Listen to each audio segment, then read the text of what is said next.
SuperTalk Mississippi Media Production. Mississippi. Everything gonna be all right this morning. Mornings with Richard Cross. Oh, yeah. Here on SuperTalk Mississippi. Woo!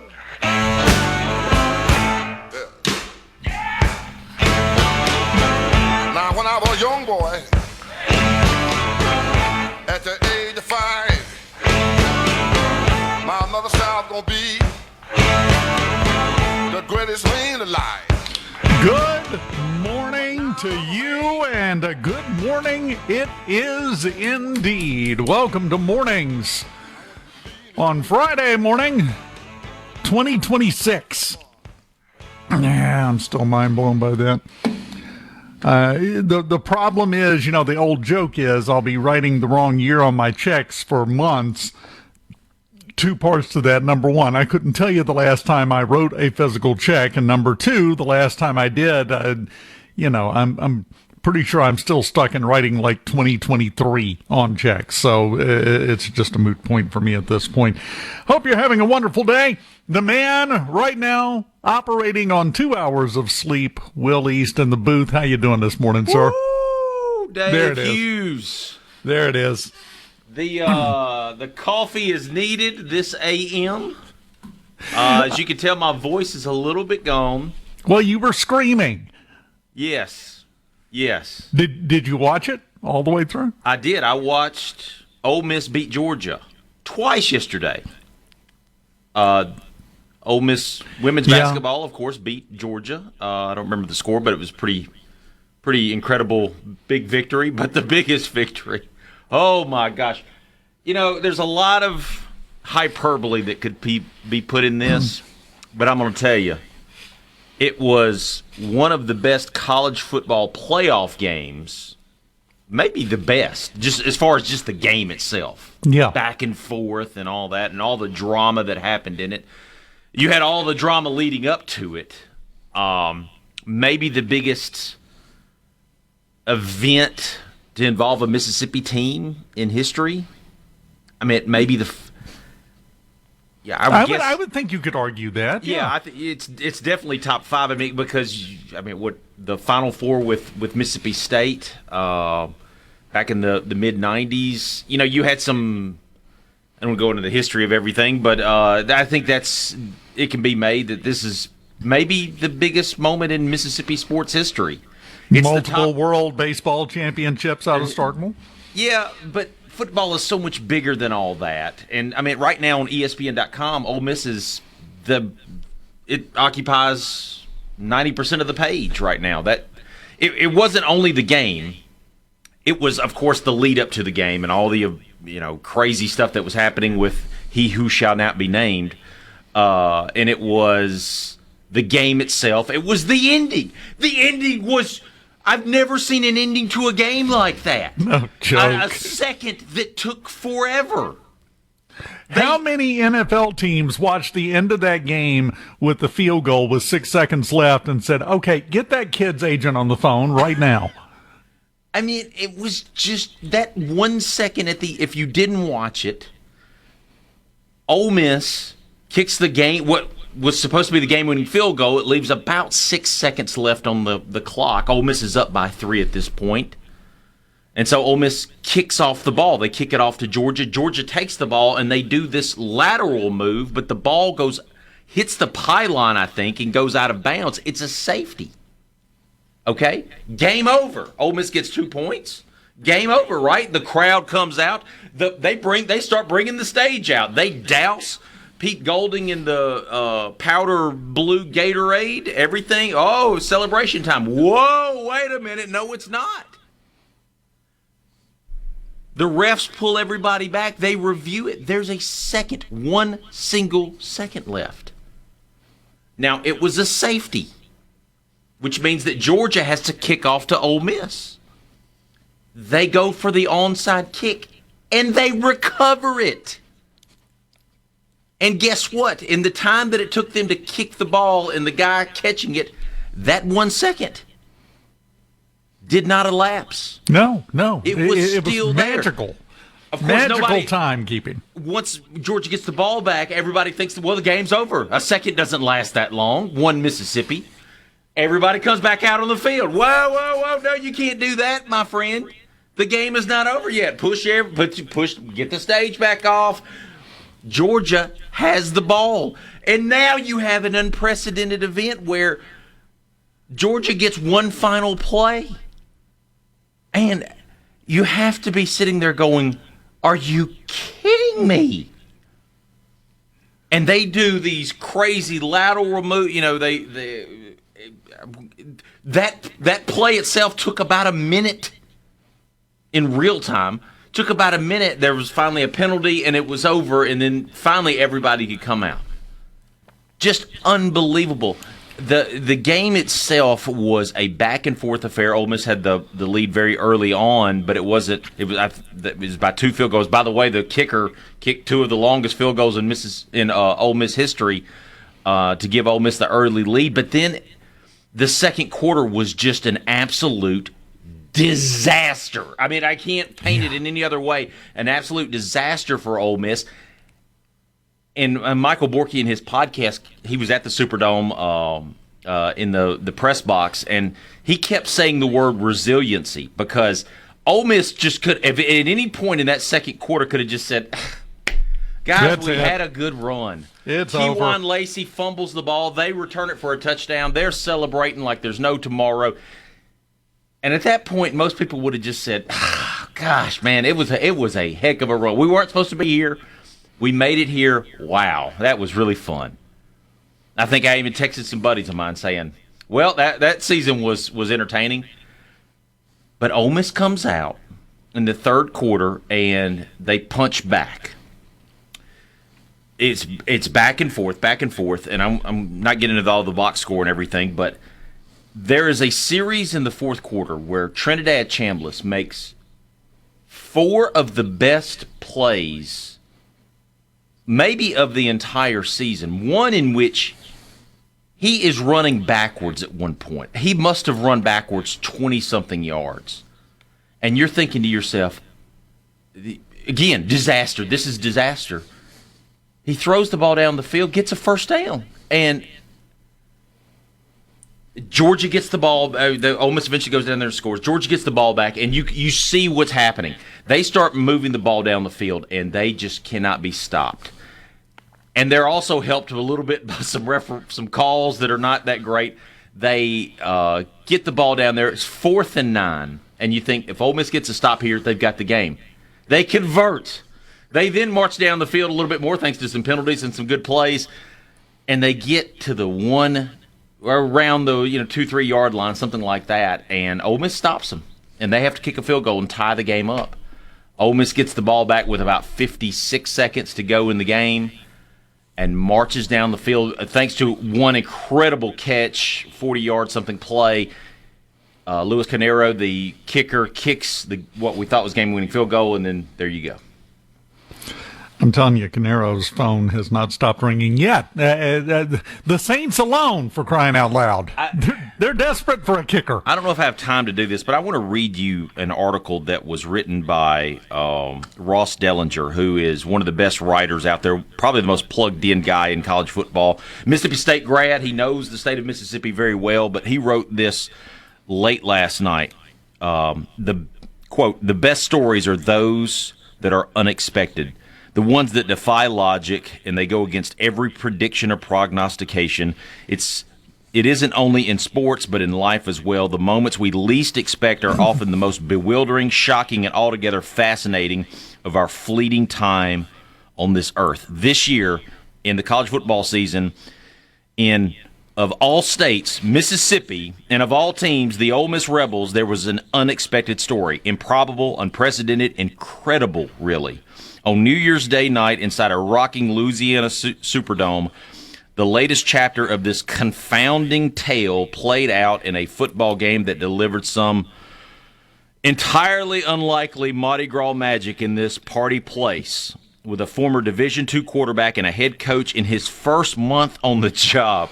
The Ole Miss Rebels were a touchdown underdog playing against the country's latest perennial power, with a staff of a half a dozen coaches bound for their conference rival. That Ole Miss team, the one that left in the dust by Lane Kiffin, the center of perhaps the most unprecedented coaching move in college football history, that one, these Rebels, they did it. Well done. Well done, Ross. Wow. Well written, man. Well written. I would like to point out, and I will be reminding everyone of this throughout the rest of the morning, of the score of 38-3, because Tide, shut up. We've had enough. Shut up. Ole Miss is the last SEC team standing. Can you believe that? Yes, they are it. They are the top dog this year, if you judge by results, and that's all we judge by, right? Incredible. That's all we should. Fantastic night, fantastic game. We'll continue talking about it throughout the morning because why wouldn't we? It's mornings on Super Talk. Keep it here.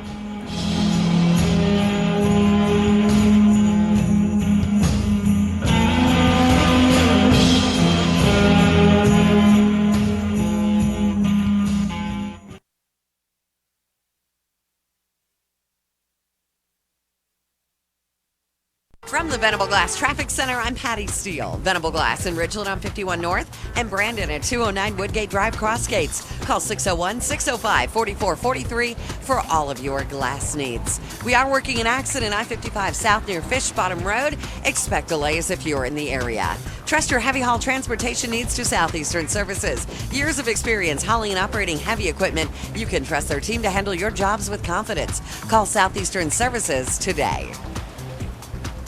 I'm here with David Baroni with Baroni's Tree Pros. You know, David, there are a lot of out-of-state fly-by-night companies out there doing tree work. Why is it important to use one that you can trust? Well, Bob, I think it's important, that you verify the insurance with these guys because, and if they drop a tree on your house, they're just going to pack up and leave, and then you're going to be stuck, with the damage. The best way to reach us would be at our office line, which is 601-345-8090, or you can reach us at baronistreepros.com. Hi, this is Mark Shapley from Shapley's Restaurant. The other night, a good friend came in with his family and new grandchild. He commented that this was the fourth generation to visit Shapley's, and it just hit me how special that is. 4 generations of celebrations, business meetings, anniversaries, and many other special occasions.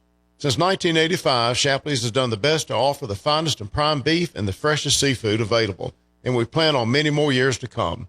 We celebrate our 40th anniversary this year. Shapley's Restaurant, continuing a strong tradition. Hello, my name is John Merrill, the owner of Amada Senior Care. We're your local trusted advisor for senior home care. We provide experienced caregivers for your loved ones so they can remain in their home. Just like you would care for your loved ones, our employees provide assistance with their personal care needs. As your trusted senior advisor, I can help your family navigate the long-term care insurance process. Just call me, John Merrill with Amada Senior Care, for your free in-home consultation. 601-864-3752.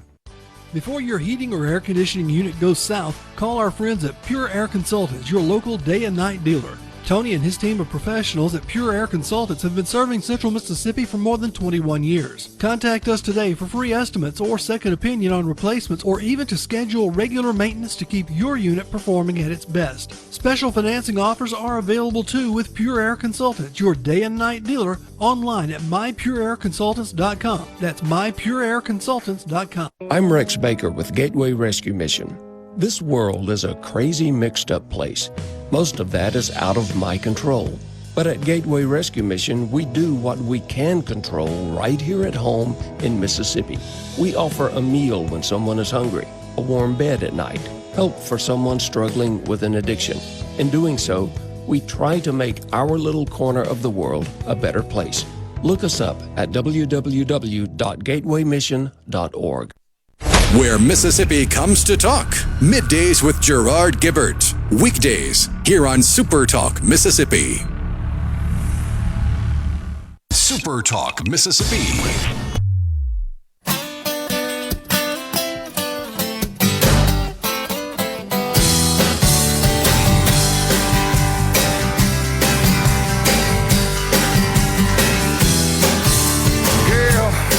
Don't bother and lock your door.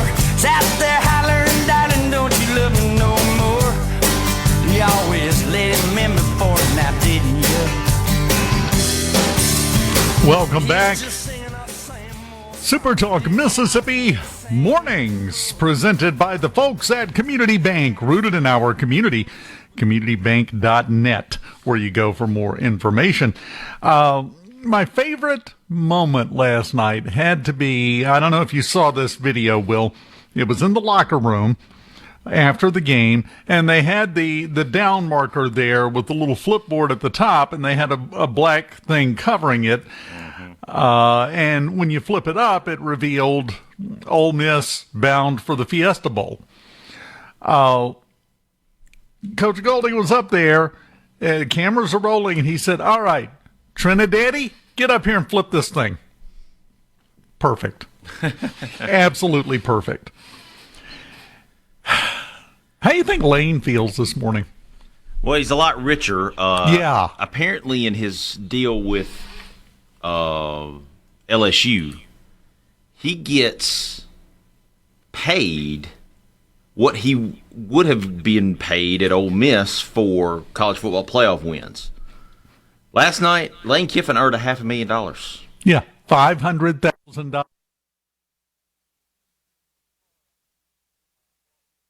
A brand of good luck charmism to Coach Mulkey and let the Lady Tigers get beaten with a last-second buzzer beater.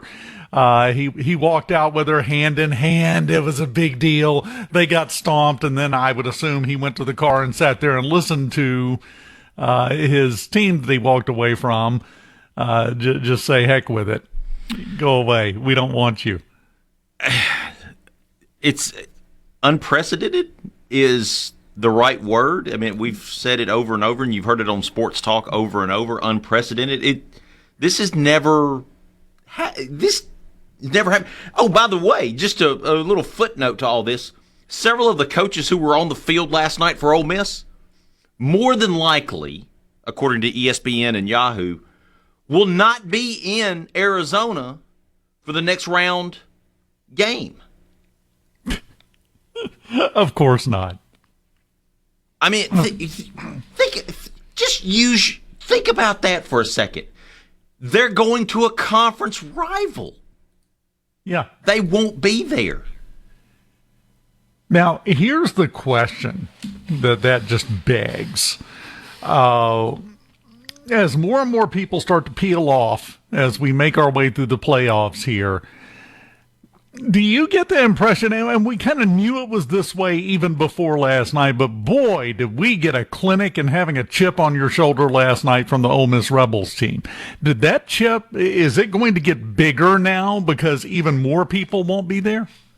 I mean, I don't know. This is just so, this not only not happen in college football, this is not an occurrence that happens. I can't think of another time where this has happened in other sports where you've had a playoff situation where a team, you survive and advance, and the coaches are going to be going to your rival and they're on the field for you, and you don't quite know whether they're going to be back or not. I'll read you from the ESPN story that is on their front page this morning. Sources told ESPN on Thursday night that it remained unclear how many Ole Miss assistants who are joining Kiffin at LSU will be allowed to remain with the Rebels when they face number 10 Miami next Thursday in the college football playoff semifinal at the Fiesta Bowl in Glendale, Arizona.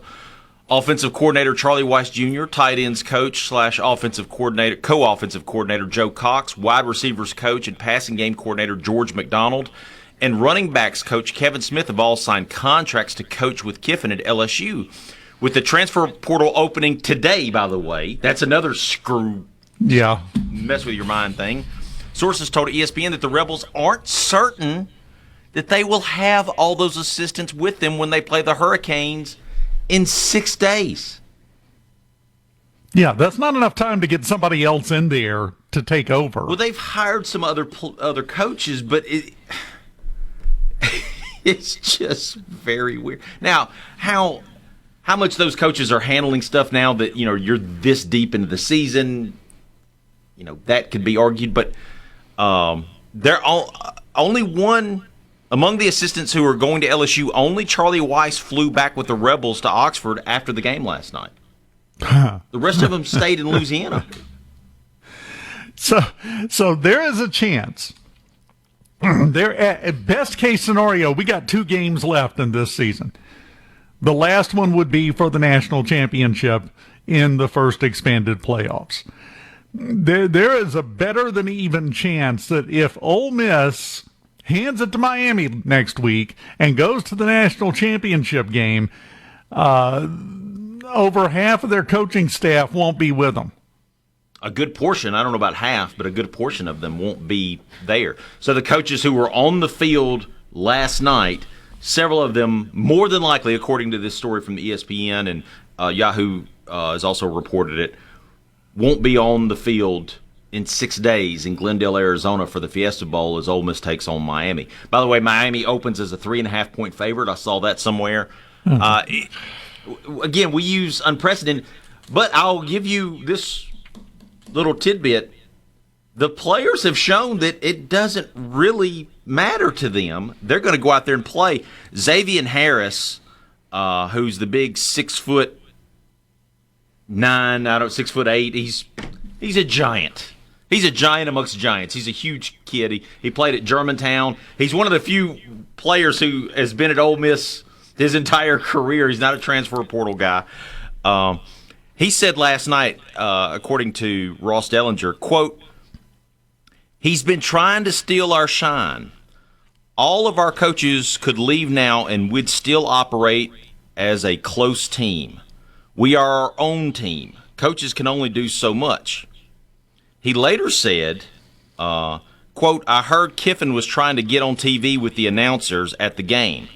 We're not worried about Kiffin. Kiffin gone." So it sounds like to me that the players are like, okay, if these coaches want to go somewhere else, fine. We're going to keep going. And I think there's a very strong element of, you think we're going to miss you? We're going to show you. I'm going to show you exactly what you left. We shall see, I guess. That's the feeling I get off of it.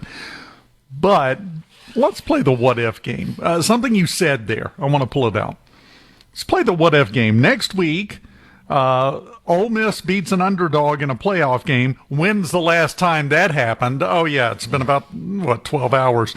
Not even 12 hours. But they beat Miami, and they go on to the national championship game. At that point, they go in, and they win. And they're the national champions.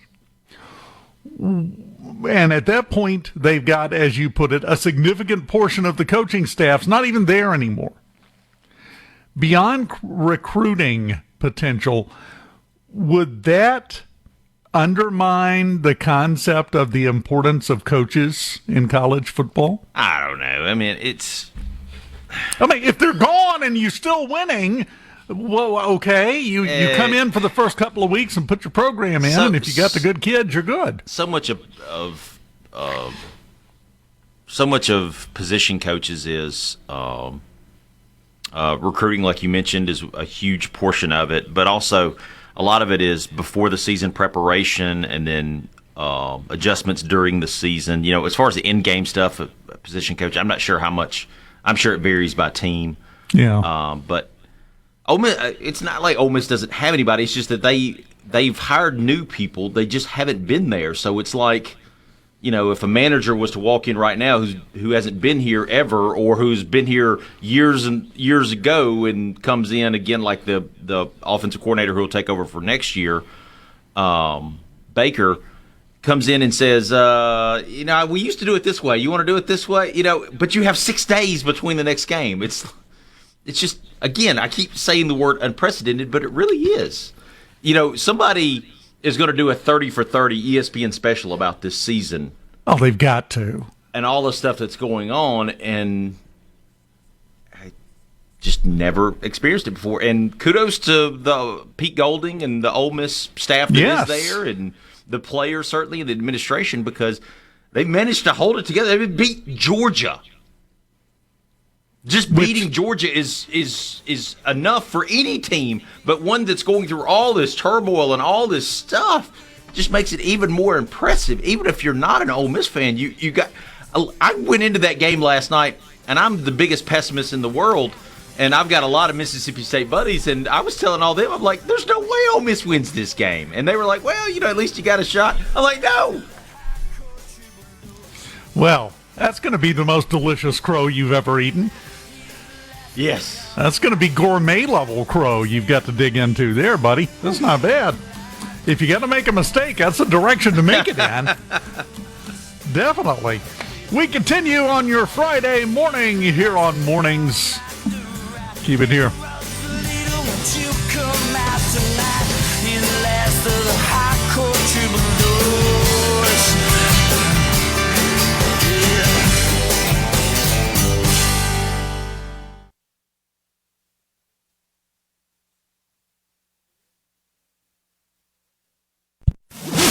With Richard Cross, SuperTalk Mississippi. If I don't love you, baby, grits ain't grocery, eggs ain't poultry, and Mona Lisa was a man.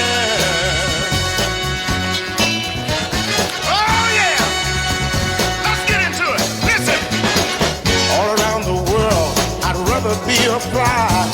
I'd lie on my bed and stay with my woman till I die. With a toothpick in my hand, I take a 10-foot ditch and run through the jungle fighting. Welcome back, Super Talk Mississippi Mornings. Conspiracy Theory Blues. Mona Lisa was a man. Baby. You got to put baby at the end of it there. Well, we have officially started 2026, and I was reminded last night, when someone has a birthday, especially when they're younger, everyone who thinks that, number one, they have to offer a comment, number two, has the creativity of bread. The question they like to ask is, well, does it feel any different to be a year older? Well, let me ask you, does 2026 feel any different than 2025? The answer, of course, is no. It's just another day. But this is the calm before the storm. Let me explain what I mean by that. Next Tuesday, the legislative session opens, and then we're off to the races.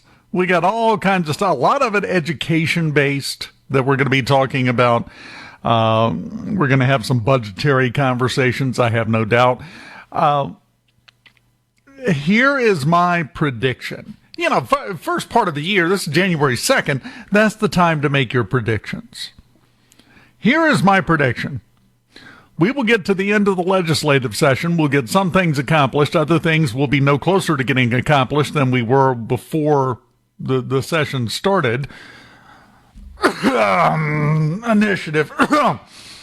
But at the end of the day, it's going to look like no one is happy with anything.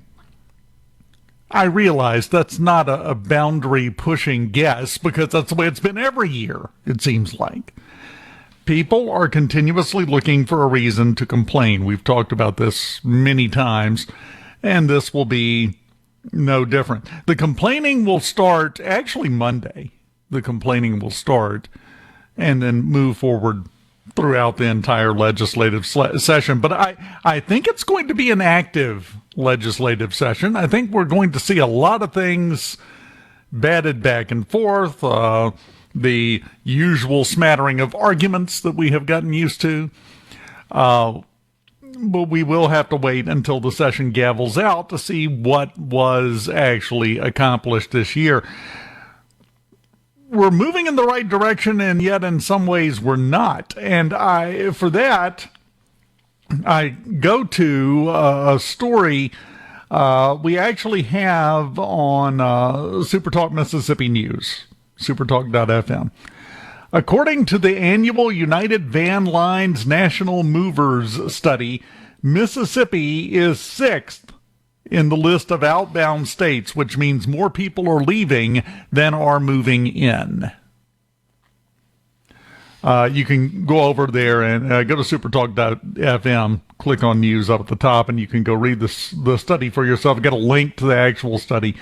Jackson, in the top 25 outbound metropolitan areas for the state, United Van Lines said that 55% of their company's moves involving Mississippi were people moving out of the state. So just over half leaving, as opposed to 45% coming in.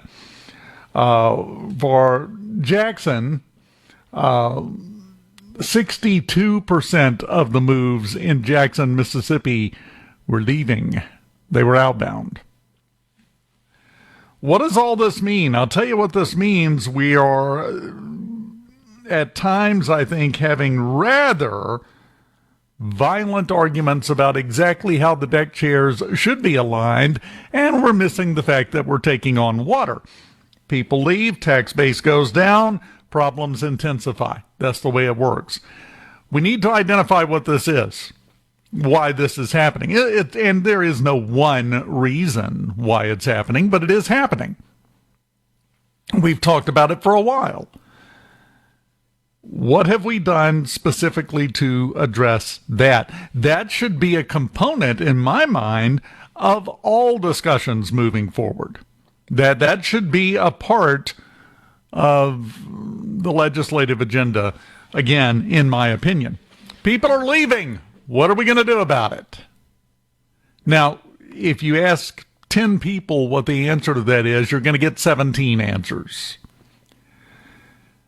Some of them might be right. Some of them might not be right. Some of them will be obviously wrong. But we better start having the conversation and not nibbling around the edges and throwing in at the end of whatever we're pushing and saying, this will also help retain citizens. No, that should be the lead conversation at times. Not on everything, obviously, but at times, that better be the conversation starter, or this is just going to accelerate. We have to deal with this. We've had a big year. We've had big wins this year. I keep referring to the Amazon data center, other data center projects, other projects. We've got the big carbon biofuel plant coming here to Pike County, Mississippi, $130-something million project. We've had some big wins. Not going to lie, some things we should be proud of that we have accomplished and we've achieved. Judging by this number and other numbers that you see from other places in terms of people leaving the state versus staying here, those wins were not enough. Get right down to it. We've got to address that. We've got to figure out some way to attack it. We've got to figure out some way to, this is going to sound overly dramatic, and I apologize, but it's the first phrase that comes to mind. We've got to figure out how to stop the bleeding. Just my thought. Well, you'll be getting calls today, I'm sure. That's the way this usually works. I saw that story in Mississippi's, what was it, 6th? Yeah, 6th overall. Number 1 was New Jersey. California was pretty high up there as well. I think Mississippi was the only state in the South that had more people leaving than coming in. Again, this is according to United Van Lines, I believe. So this is not a comprehensive. This is just a study that they've done amongst it's moving vans, basically. It gives you an idea versus. Yes, it's just an idea.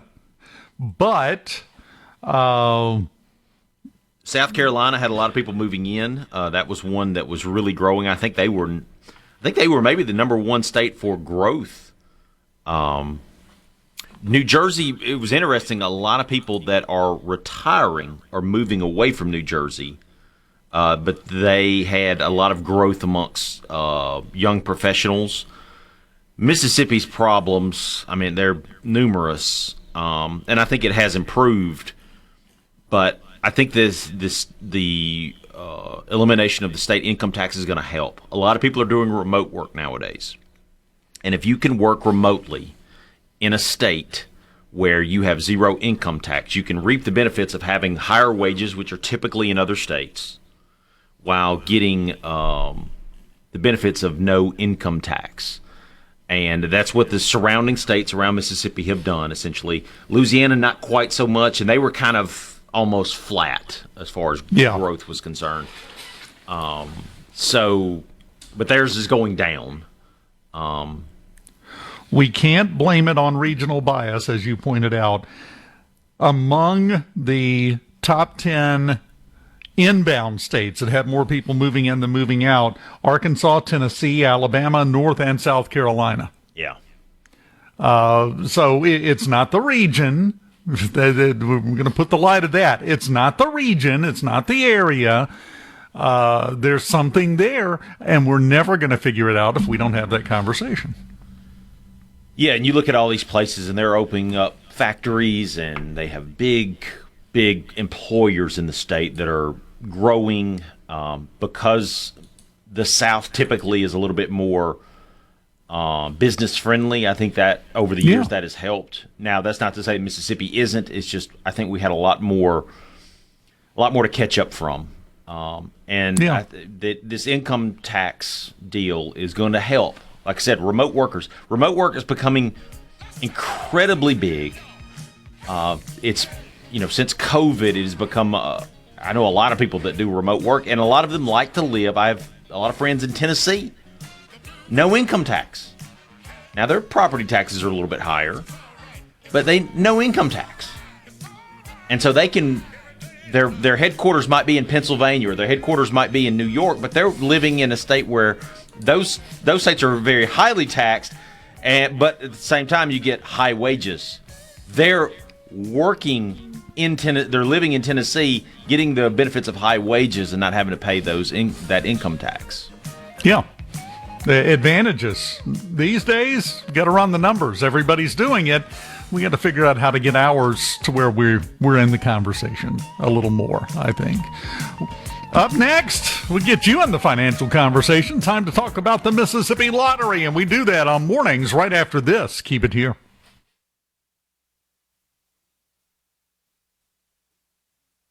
From the Venable Glass Track. Richard Cross on SuperTalk Mississippi.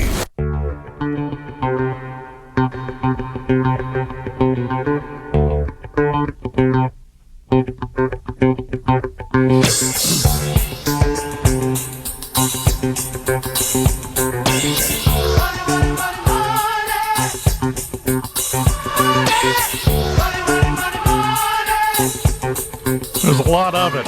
There's a lot of money waiting at the Mississippi Lottery for some lucky folks. Powerball up to an estimated jackpot of $64 million.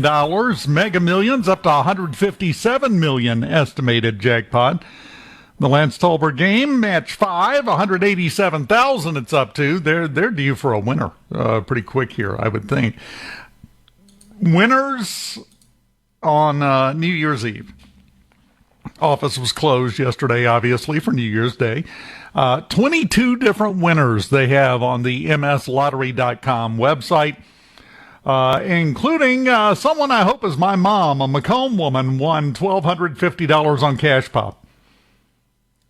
If not, I'm open for adoption. I'm just saying, it's been that kind of year already, and it's just the second. Tylertown Man won $1,000. 4 different winners on the full of 5,000 scratch off. Guess how much each one of those 4 won? That's correct, $5,000. It continues to be the best named game they've got. And they have some new games starting on Tuesday, some new scratch off tickets with the Mississippi Lottery. And I wanted to call this one out specifically.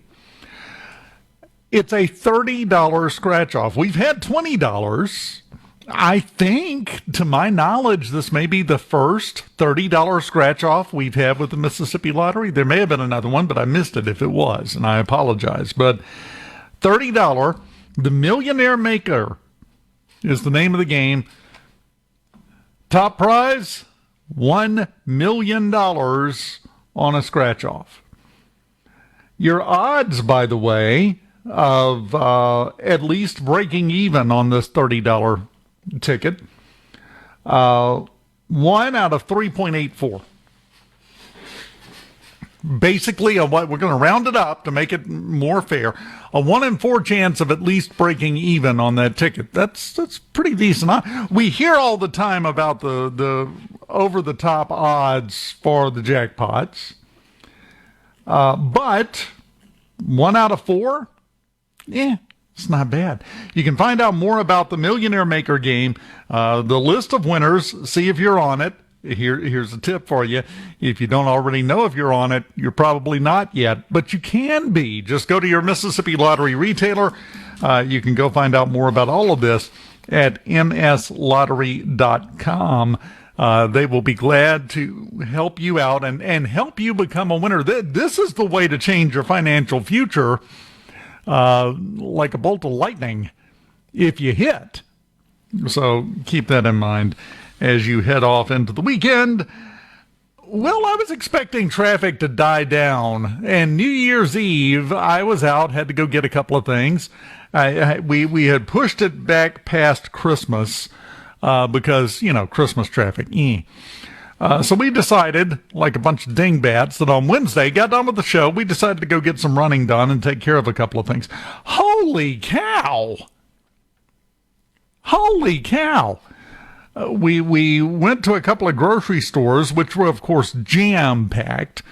My wife said, oh, well, people are getting ready for their holiday meal tomorrow. That does not explain why we could not find a parking space at the big chain hardware store. I don't think anybody was cooking a bag of hammers yesterday for lunch. Everything was slammed. Everybody was out. Traffic was ridiculous. Parking was non-existent at some stores.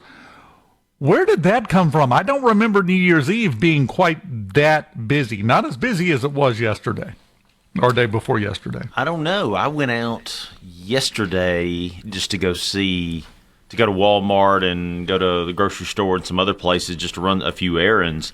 Yeah, and it was busy. Yeah. I don't know. I mean, economically, it's a great sign, right? We'll take it. Yeah. But, man, I would just, and I found myself, as I often do now, as I have entered my golden years. Shut up. That's what it feels like most days. That, life was almost more enjoyable when you weren't joined by 8 million other people for your holiday afternoon drive in Mississippi. We have, and I'm sorry, we don't have that many more people in the state than we did then. I think more of them have vehicles and more of them have places they're trying to go, is what has led to it. But the traffic is noticeably thicker and busier than it was when I was a youngster.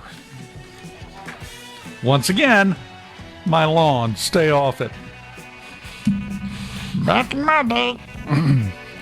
Up next, we've got Fox News. We've got SuperTalk Mississippi News. And when we come back, the exhaustion really starts to set in for Will and I, and we go right off the rails. All that and more coming up here on Mornings on SuperTalk Mississippi. So they say, is the root of all evil today. But if you ask for a rise, it's no surprise that they're giving none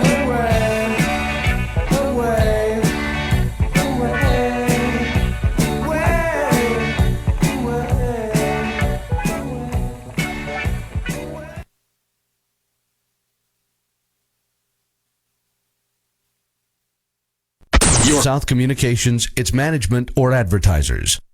Good morning, Mississippi. You're starting your day off right. Welcome to Mornings with Richard Cross here on Super Talk Mississippi.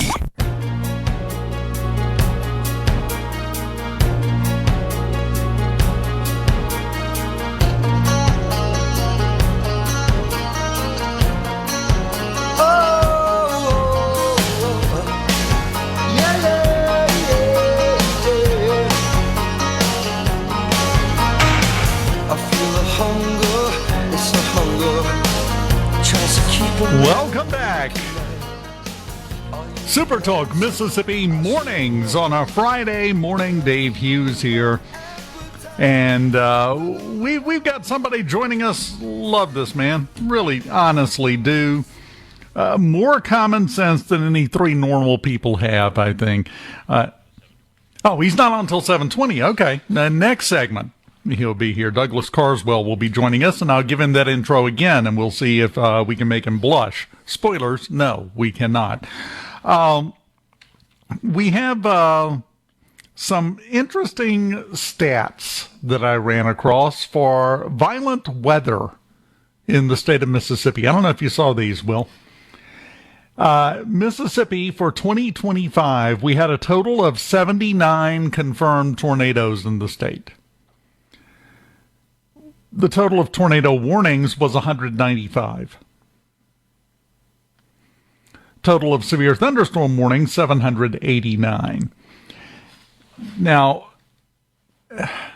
here is my question, and the simple short answer is no, it's fine.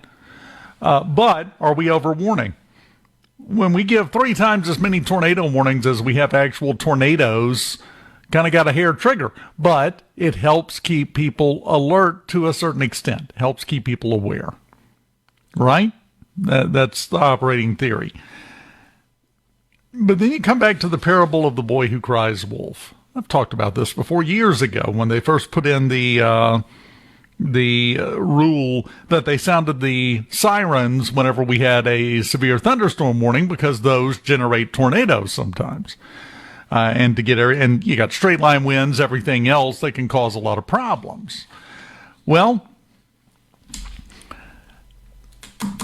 the answer is yes and no, I think. Yes, it's a good idea. Yes, it does help people. But I myself have had said to me face to face, not some internet comment somewhere, actually face to face, by multiple people over the years that they don't pay attention to the sirens anymore because they never stop going off.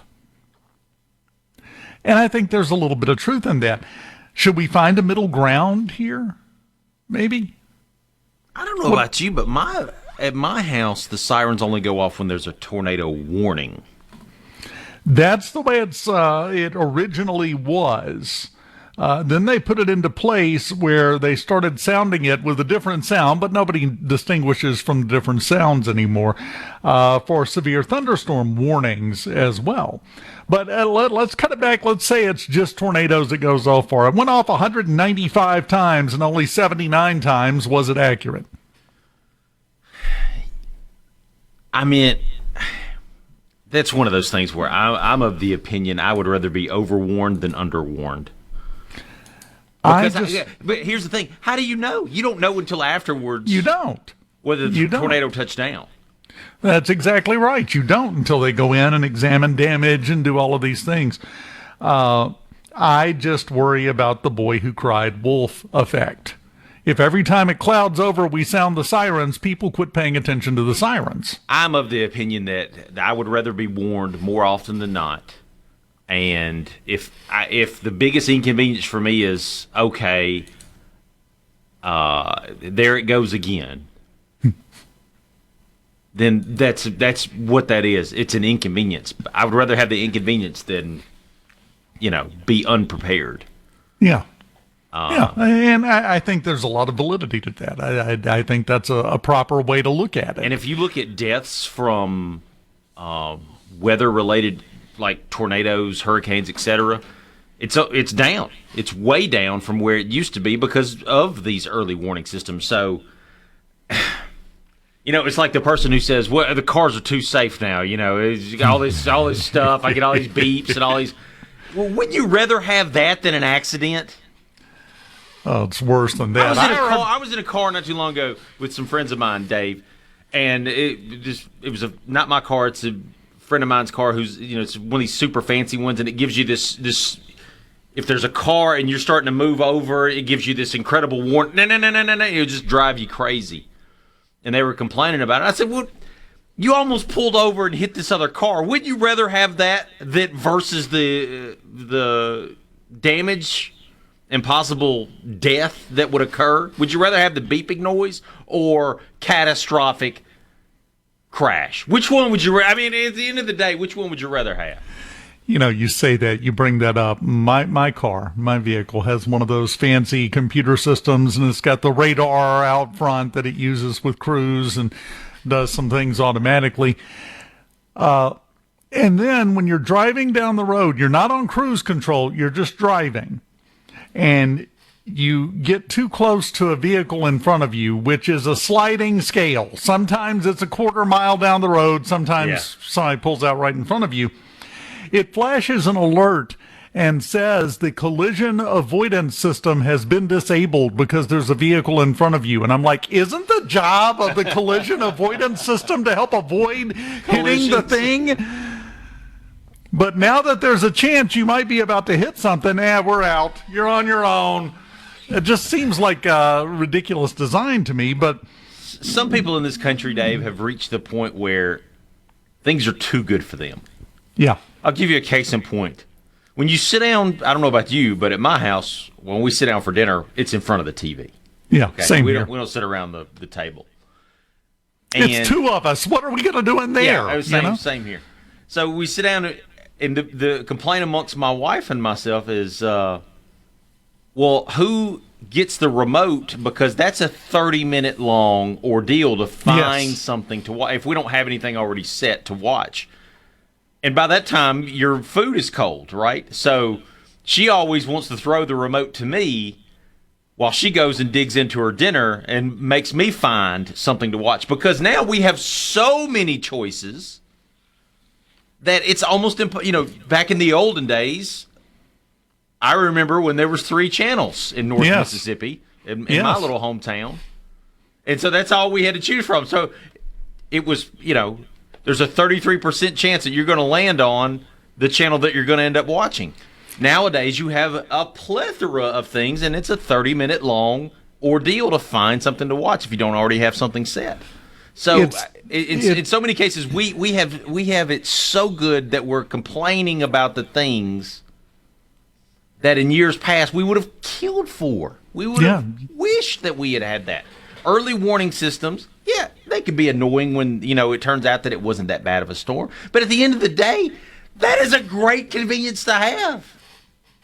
It really is. And by the way, I solved that problem because I couldn't tell you the last time I touched the TV remote. Whatever comes on, comes on. I don't care. But if you think about back to those 3-channel days, that's the way it was. Whatever was on, was on. And that's part of the change that has resulted from that. We have choice in that arena instead of having to settle. And it's a problem. There's a meme that's going around, and my wife and I have adopted this. Every time something that, like you said, 20, 30 years ago, we would have chopped our arm off to have the opportunity for it, is now annoying us just a little bit. The expression is, oh no, my lobster's too buttery and my steak is too juicy. Oh, this is horrible. That's a running joke between she and I because it's very accurate in a lot of ways, and I think possibly the same way here. I'm just saying, if you're doing something and you're right less than half of the time, are any adjustments needed? Because that's what we're talking about here. 79 tornadoes. The weather is the one thing that humans cannot control. And you don't know what can happen. It's easy to look backwards because hindsight's 20/20 to go, well, we got half of them wrong, man. Maybe you should cut down on this. Well, I'll tell you what was going to happen when you do that. One's going to land, and no warning system was given, and then everybody's going to say, who screwed up here? So what you're saying is no matter how we go with this, somebody is going to complain. That is the most accurate thing I've heard all week. That's the one thing that hasn't changed in life is people will complain no matter what. A combined total of 984 warnings this year. Counties with the most tornado warnings. Lafayette, Lafayette was number 1, by the way. Pontotoc Marshall, is a tornado alley. I grew up there. Yes. It just happens. Marshall, Benton, Jones, and Jasper counties. Yep, Jasper County, yeah. We had 4 counties with no tornado warnings in 2025. Where Clay, Hancock, and Adams and Warren, right along the Mississippi River down here in the southwest. 0 tornado warnings for the entire year in those 4 counties. You optimist or a pessimist? Either they got a good streak going or they're due. I'm going to go with they got a good streak going. Very nice. Hopefully that will continue no matter what. Coming up next, now this time, we got my buddy Douglas Carswell joining us from the Mississippi Center for Public Policy on Mornings.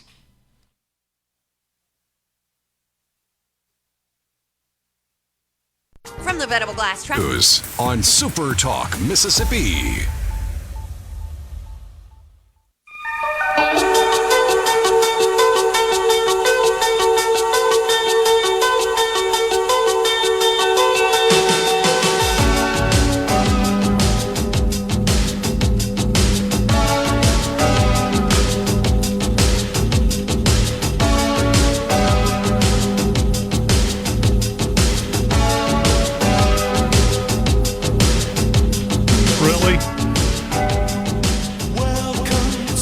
Greatest songs of all time. We lead into Douglas Carswell, head of the Mississippi Center for Public Policy, with "Everybody Wants to Rule the World." I'm not even sure how to process that. Douglas Carswell. Morning, Dave. How are you? Pretty good. How you doing? I introduced you earlier as, to put it in Mississippi terms, a man who is eat up with common sense. That's very, very kind of you. Right now, I'm not sure about that. I'm still coming down off a Sugar Bowl high. What an extraordinary game that was yesterday. Well, was there any screaming at Carswell land? I have never been so passionate about a football game as I was in the last 10 minutes of that. I can't believe anyone, even if you're not an Ole Miss fan, I can't believe anyone couldn't have watched that and just the sheer magic of that game. The way Trinidad nearly ran back to his own touchline, then found the space, and then found the man. And he did that twice. Just an incredible few moments of football. And I'm new to football. I've only been watching for 5 years. And I just thought, wow, that was something special. When you hear football, do you still think of soccer? No, I think of Trinidad throwing the ball like that. That is far superior to any game played on the other side of the Atlantic. That was quite something. The way that the game can turn on a dime, no other sport can do that. No other sport can do that the way American football can. If your pulse didn't get a little quicker watching the last half of that game, you might need medical attention. You might need a doctor to check you out. It was that kind of game, and it was a great day for the state of Mississippi. Anything that brings positive attention to us is a great thing. Absolutely. Now, let me ask you, Tuesday will be the gaveling in of the 2026 legislative session. Will that also eventually count as a great day by bringing positive attention to the state of Mississippi? I hope we see a big win this session. Every previous session we've seen a big win. Every previous session of the past 2-3 years. Last year, income tax elimination. The year before, school funding reform. A couple of years before that, flat tax reform. A few years before that, labour market deregulation. I hope the really big win this session is school choice. We know that it's a priority for the governor. He said that. We know it's a priority for Speaker Jason White. He said that. I'm expecting to see great things. I think we're going to see some serious efforts to try to give parents in Mississippi power that parents would have in every state around us. And I think it's really exciting, and I'm really, really looking forward to it. Well, it's going to be, I would assume, another year of back and forth. It's been a while since we had one that there was not some mouthing off going on from various people on different sides of the issues, and I suspect this year's going to be more of the same, isn't it? Well, I've noticed a pattern. What tends to happen is the House under Speaker White tends to come forward with a proposal. They did this on income tax elimination. They did this on school funding reform. The critics will sort of say, we're not sure about this, but, you can't beat something with nothing. And if you leave a vacuum, sure enough, Speaker Jason White's reform proposal becomes the default. And I think that will happen again. And unless someone in the Senate magically comes up with something that's actually going to give parents power and give families control over their children's education, which may happen, but I've seen no evidence of it, I suspect that Speaker White's proposal will become the default. Now, the issue then is, are you going to defeat that and try and defeat that from the left, which is what they've tried to do in every previous session over the past 3 or 4 years? I think that's progressively harder and harder, particularly for the Senate leadership to do, because if you're stopping conservative reform from the left, the way Delbert Hosemann has tried to do over the past few years, and at the same time you've got an eye on the governorship in a couple of years' time, well, it's pretty difficult to pull that off. So I think if you want to be a credible conservative by the end of this session, you're going to have to support school choice. Well, and I really think we need to try to instill a little bit more of what I call editorial writing rules from journalism, because the key to a good editorial, I was taught this, Miss Craig in high school, in college, I mean, said that the key to a good editorial is you identify a problem, you outline why it's a problem, and then you propose a solution. Yep. If you don't like somebody else's idea, what's your idea that you think is better? We haven't gotten, I think, enough of that Absolutely. lately. I think that's a really important point. If you don't like a proposal, a conservative proposal from the House, come up with something better. And if you can't come up with something better, well, let's work with what's there. And I think that's going to be really important this session. I think we're going to see a really good series of ideas on school choice, on education reform, on school freedom. I think there's going to be a lot proposed.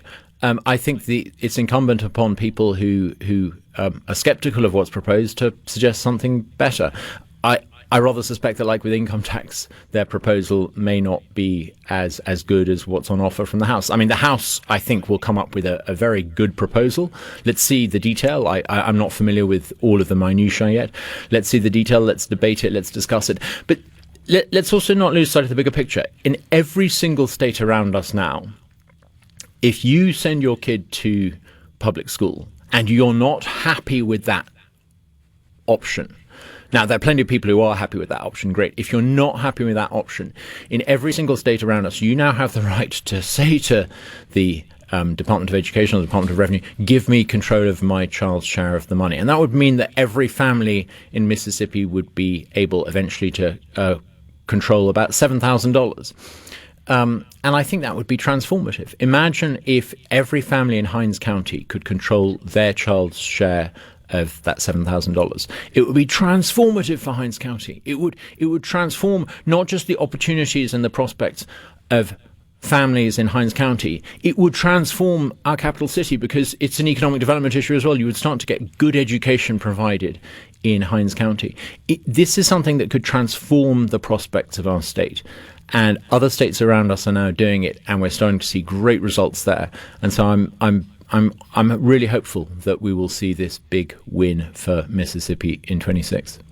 The problem that everyone is talking about trying to correct here, to me, basically boils down to this. We have one way to go when it comes to education for your children in the state. If you don't like it, you can take it or leave it, except by law, you're not allowed to leave it. So you're just going to take what we give you, and that's it. Yep. No choice, no vote, no voice. Yep. That's not the way for things to improve. Competitivism is a huge motivator when it comes to seeing improvement in things, isn't it? Yeah, absolutely. I mean, there is a problem with education. It's not good enough. Now, there's been improvement, there's been progress. Of course, we've heard a lot about that. But the fact is, it's still not good enough. In A and B rated districts in Mississippi, nearly half the kids aren't achieving proficiency in math and English. Now, we might say, hey, we're better than we were. Of course, we're better than we were. We've improved relative to other states. Great. But if half the kids in A and B rated districts are not proficient in math and English, that suggests there's an issue with standards. But it's not just about standards. It's about values. How can we make sure that the values in the classroom, the things that your kids are being taught, align with your values? If you leave this to people who go through the teacher training process, they're going to come out, to put it bluntly, with values that are not aligned with ordinary Mississippians. So it's not just about standards, it's about values. How do we make sure we get the standards and the values in the classroom that people in Mississippi have a right to expect? The only way of doing that is parent power. Give mum and dad control over the $7,000. Allow them to send their child to a school of their choice. If you did that, it would be transformative. And as I said, if we were having this conversation in Alabama or Tennessee, it would be a question of not could you do this, but what were the options if you did this? So I think we need to get into line with other southern states that have adopted this. And I'm expecting we'll see a proposal on this. Let's look at the detail. There will be, I'm sure there'll be friendly criticism, and there'll be ways in which the proposal can be improved. That's how good laws are made. But let's hope that in 2026 we actually see this happen. It's something that conservatives, frankly, should have done 30 years ago. If conservatives had done this 30 years ago, we wouldn't have had any of this left-wing woke nonsense that we've been dealing with for the past generation. No, I think you're exactly right, as usual. And it comes back to the competitiveness factor. If we want to compete with the states that surround us, well, this is a big way that we can do that. Mississippi is on such a roll. We had in 2024 4.2% growth. That means we're the second fastest growing state in America that year. We've seen all this inward investment. The one thing we now need to get right is the education system. Douglas Carswell, the head of the Mississippi Center for Public Policy. Can you stick around through the break? I'd love to. Thank you so much. Fantastic. We'll continue with Douglas, who now knows the actual definition of the word football thanks to last night. We'll continue with him right after this. Keep it here.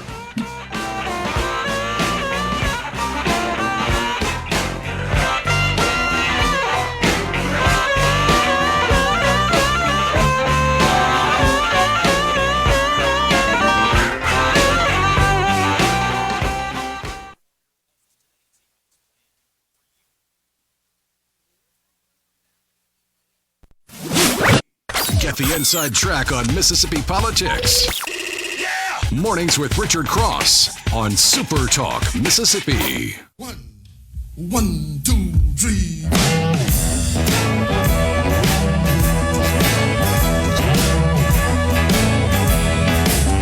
I'm a thing to you. I'm running round. Welcome back. Mornings brought to you by Community Bank, rooted in our community. CommunityBank.net, where you go to find out more information. Douglas Carswell, the head of the Mississippi Center for Public Policy, in the big chair in the studio there, joining us this morning. We talked about school choice, which I think is going to be a hot topic, but there are a lot of other topics. What's your wish list? What else do you hope that they address this session? I would love to see something to deregulate the healthcare economy. It's a very technical area, but basically, there are a series of laws in place known as certificate of need laws. And what these do is they intentionally restrict the number of companies and people who can provide healthcare. Now, this was brought in 40 years ago, and the laws have stayed on the books ever since. And what it does, it basically pushes up the cost of healthcare to ordinary Mississippians. It's great for the current providers of healthcare in those areas because it means there's no competition. Imagine if you needed a license to run a restaurant, and if you hadn't been allowed to open any new restaurants since 1980 something, the existing restaurants would have a great time. They wouldn't have any competition, but you probably wouldn't have much in the way of food you'd want to eat. You'd probably be eating the same stuff you were eating 40 years ago. Well, why should it be any different in healthcare? Why should we allow intentionally restrictive laws to sit on the statute books? So we'd like to see some reform of healthcare, the healthcare economy. Another thing that I think is really important, it's one of those background issues that's incredibly important. People often overlook, but I think we need to focus on. Let's make sure that our lawmakers don't overspend, because we've had some healthy budget surpluses now for 5 or 6 years. it's pretty clear that the fiscal environment is changing. The days of large surpluses and generous handouts from the feds are coming to an end. Let's make sure that we tighten our belt and we don't overspend, particularly on recurring costs, that we don't run up recurring costs. Let's make sure that we don't fritter away the budget surplus we've got and that we use any surplus we've got wisely. I think there's, particularly with an election coming up in a couple of years, there's a temptation for lawmakers to hand out money to various vested interests and vested, interest groups.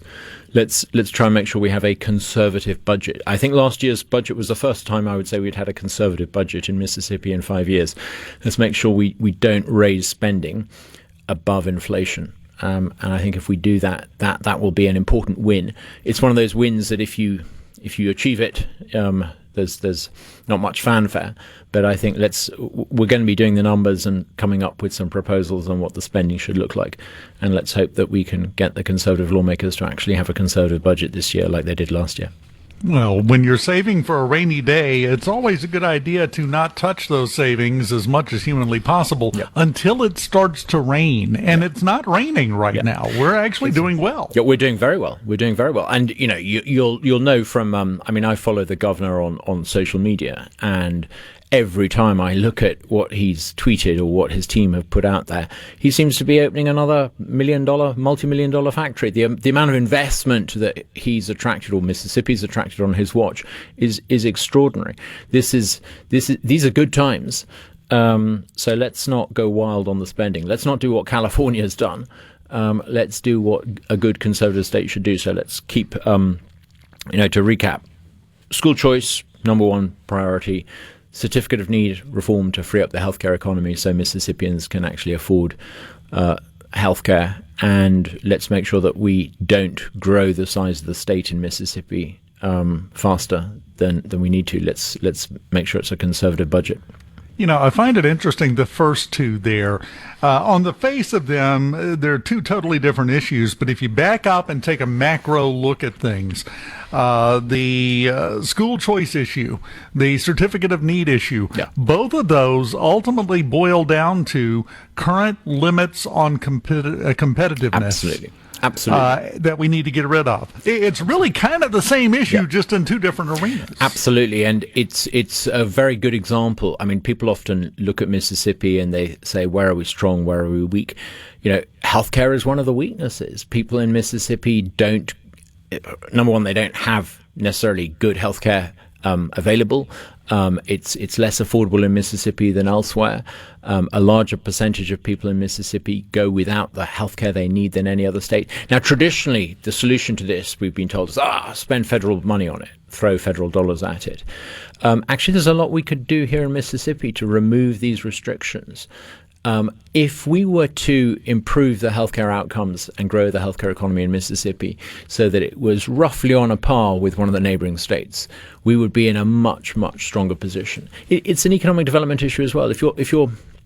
If you want to grow the economy, having the healthcare economy grow is vital. But you can't grow the healthcare economy if you have these 40-year-old restrictions in place. Oh, that's exactly right. And of course, we're also battling against the fact, let's just tell the truth as it lies. In Mississippi, we are not the healthiest group of people. Not even before you approach healthcare, just in general. We're not a healthy group of folks. That's right. People, I think, sometimes overeat. And I think the diet in Mississippi, I've discovered firsthand, often encourages that. It's good, Douglas. It's so good. It is. It's very good. But I think often politicians talk about tackling these issues in a slightly condescending way, as though they're going to tell people what to eat. Now, I don't think that's the solution. I think the solution is to make sure that the healthcare is available for Mississippians who want it, and that means tackling the restrictions that have been put on place. I mean, take, for example, something like kidney dialysis. If you need kidney dialysis in Mississippi, why have you got almost monopoly provision of kidney dialysis? As a consequence of having almost monopoly provision, it means that instead of you getting kidney dialysis from the comfort of your own home, which is something that's normal in most other parts of the Western world, in Mississippi, the expectation is for you to go to a dialysis clinic. If you gave people the opportunity to come in and provide alternative providers to provide kidney dialysis, you would get better outcomes for people, you would get more options for people, and you would get cheaper dialysis.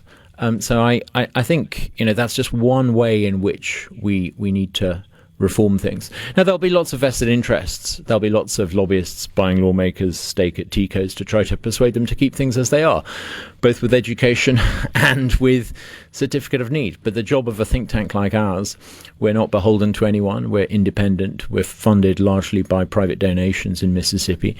The job for an organization like ours is to stand up to those vested interests, and we're looking forward to doing that starting Monday.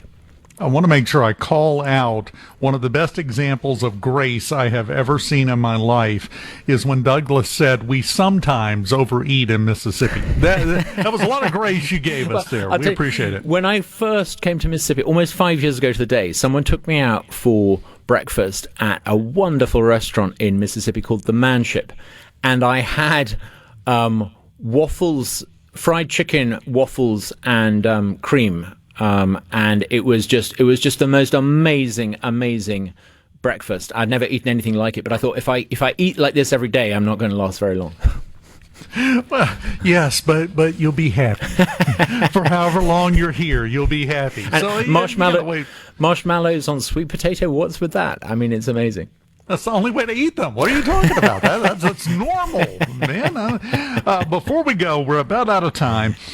Just very quickly, what do you think the odds are that we see any movement on the ballot initiative process during this session?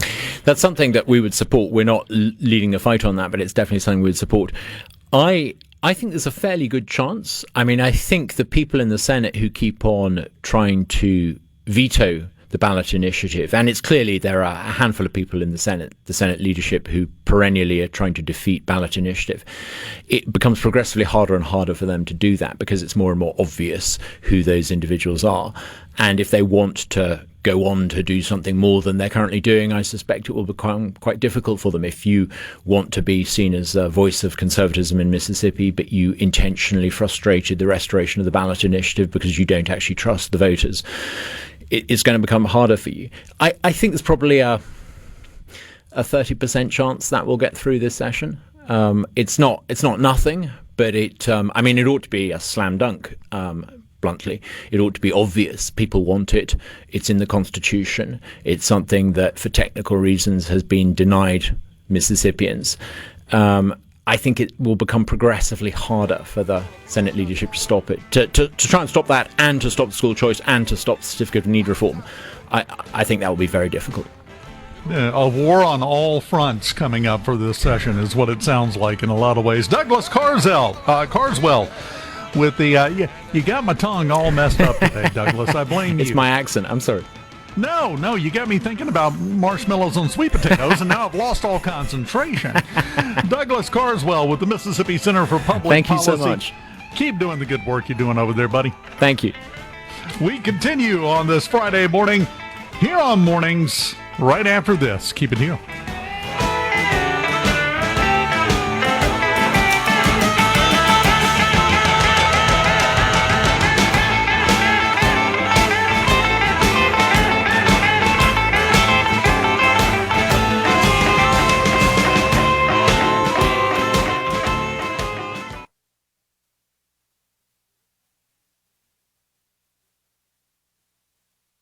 From the Venable Glass Traffic Center, I'm Patty Steele. Venable Glass has 2 locations in Ridgeland and Brandon, locally owned and operated with free mobile service for you in the Tri-County area.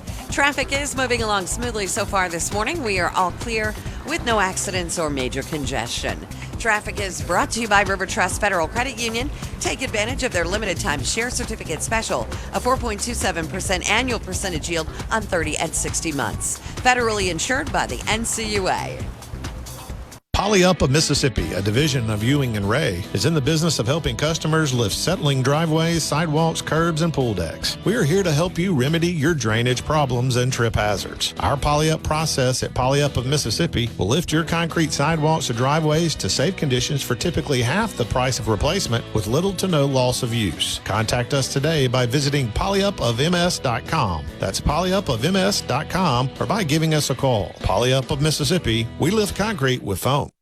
GMC, we strive to make buying your next vehicle easy and take care of you long after you drive off the lot. That means upfront and honest pricing, doing everything we can to make the time you spend in the dealership as short or as long as you need. It means we understand that purchasing a vehicle is more than just a transaction for you. We want you to enjoy the experience as much as we appreciate your business. Find your next Buick, GMC, or pre-owned vehicle at FillmoreBuickGMC.com. Fillmore Buick GMC. You drive everything we do. I'm Congressman Michael Guest.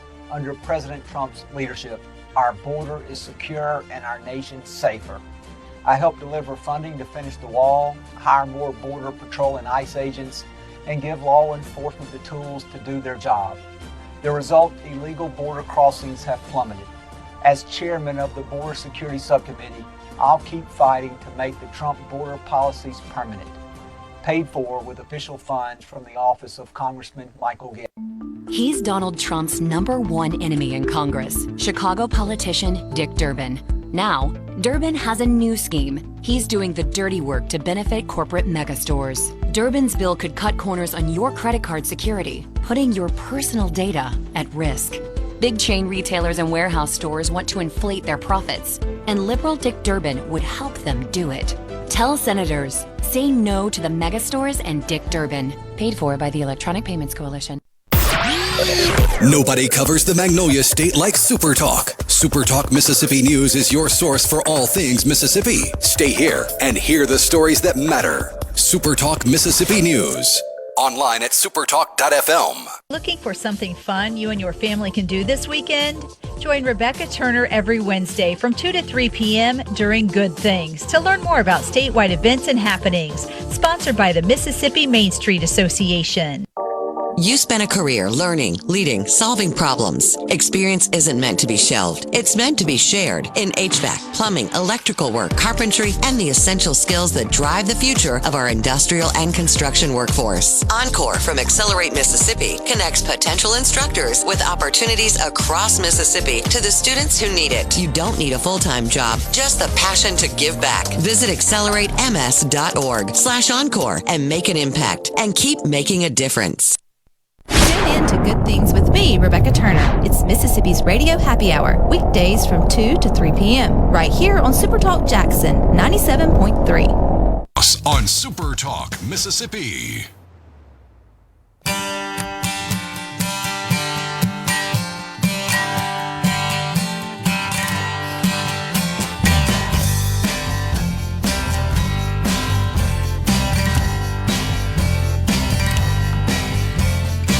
Born my papa's son, wandering out a smoking gun. Now some of you would live through me, then light me up and throw away the key. Welcome back. Mornings presented by Community Bank, where they're more than just a place to manage your money. They're your neighbors, your partners, and your trusted financial advisors for decades. They've been rooted in our community, helping families, small businesses, and individuals all achieve their dreams. Whether it's opening your first savings account, planning for a brighter future, or growing your business, they're here for you every step of the way. They're dedicated to their customers, committed to your success, and always there when you need them. Community Bank, rooted in our community, member FDIC. We are starting off the year hot when it comes to advice, when it comes to things being said from elected officials on planet Earth. And I have the award winner of that. Will, this is far and away the most ridiculous headline I have ever seen. There is a community in Australia, in the Tasmanian portion of Australia, called Derwent Valley. There's another one in England, but this is the one in Australia. Their mayor had to issue a public health warning Mayor Michelle Draculis went on social media and asked people to please stop eating toilet seats. What's that? She went out, made a public statement, and asked people to please stop eating toilet seats. Public toilet seats. She was using... Wait, what? Yeah, process that one. She found out about this and then discovered it was a fairly widespread problem. She went to use public restroom facilities at a council facility, a government office, basically. Went in there and there are bite marks all over the toilet seat. You can tell where it's like been gnawed off at the front. And you can also tell it's not animal teeth, because those leave different types of marks. No, somebody's been gnawing on the toilet seat, the front of it, and biting stuff off. And she mentioned it and then found out, oh, no, this is happening all over the place right now. So the mayor had to go out and publicly demand, for public health reasons, everyone to stop eating public toilet seats. How do you wind up at a point in your life where you look at a toilet seat in a public restroom and go, I'm a little peckish? There's a couple ways to look at this. One is that's horrible, disgusting, terrible, all this kind of stuff. Another way to look at this is to go, no matter how bad you have it, you don't have it that bad. You're not at the very bottom. Have you ever in your life gnawed on a toilet seat? If you can say no, truthfully, you're having a pretty good life. You're doing all right. Her exact request said, I'll say it plainly, please don't eat toilet seats. This is an elected official that had to say this out loud in public. You know, no matter how bad you have it, it ain't that bad. You know, we complain about the price of groceries here. We haven't sunk to this level. I think we're doing fine. Where did you say this was? Australia? Australia, the Tasmanian area of Australia, a community called Derwent Valley is the name of the community. You would think, okay, well, maybe they don't have anything else better to do. Probably rule. But yeah, there's probably a lot of other things, probably a million things better to do. This is the stupidest thing I have heard in quite some time. And that's saying something. I go through a lot of stupid stories every day looking for stuff to talk about. This one immediately moves to the top of the list for me. Don't eat the toilet seat. Don't want to know what they're doing with the hand dryers. Well, look, it could always be worse. You could always be a guy who chokes to death during a watermelon eating contest while trying to win French fries. Yes, I saw that. He was at a resort. I mean,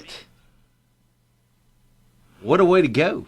The wife is suing the resort because her husband was a massive 5'11" and had to bend down and said the table was too low and it caused him to get choked. So, of course, she's looking for money. And the prize was you won French fries from the resort. Order of French fries. My favorite part about that is after you have eaten enough watermelon to win the watermelon eating contest, are you still hungry? If so, they got a beautiful new toilet seat in the restroom. You don't need the French fries. Hey. Fox News. SuperTalk Mississippi News.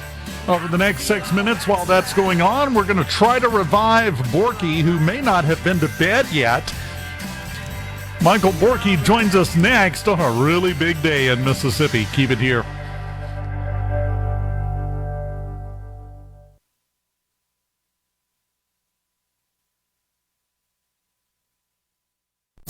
Your Talk Mississippi.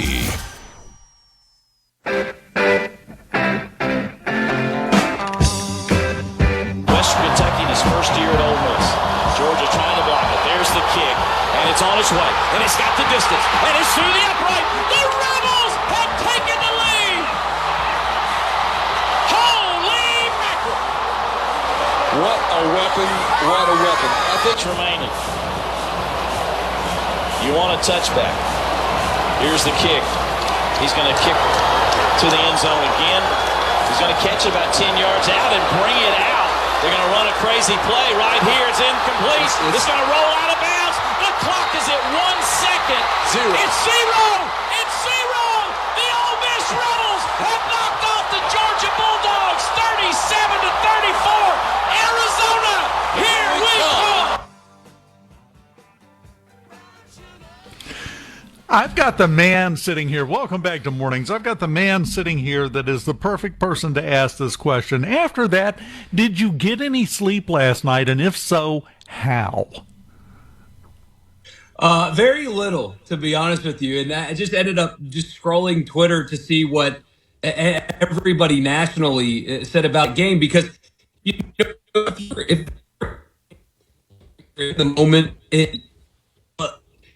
greatest game I've ever seen, up a lot, and everybody at Fox was saying that it was to look around opinions nationally and people saying the same thing, that is in the college playoff era that started in 2014, one of the best and most entertaining, all the storylines that come with it, the interesting players, the D2 quarterback, the coach leaving, and for it to end that way is a one-of-one type game in the playoff era.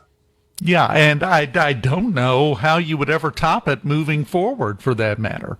Just the amount of emotion and excitement and interest, and as you said, all of the storylines swirling around this, I don't know how it'll ever be matched, much less topped, except for, next week. Yeah, maybe next week, right, with Miami, who's got an exceptional defense. But in the meantime, yeah, I mean, in the biggest part of that game, I mean, there's historical context and all that stuff, but what happened last night, what Ole Miss did to Georgia, is what Kirby Smart's Georgia has been so good at doing to other people. Ole Miss went into the halftime locker room. I mean, you had the fumble recovery for touchdown. Kejuan Lacey doesn't fumble the football, but he did last night. Georgia picks it up and scores. Then you have that weird end of half deal where you have a veteran tight end that catches a pass on the boundary, play designed to catch the pass, go out of bounds, set up a field goal.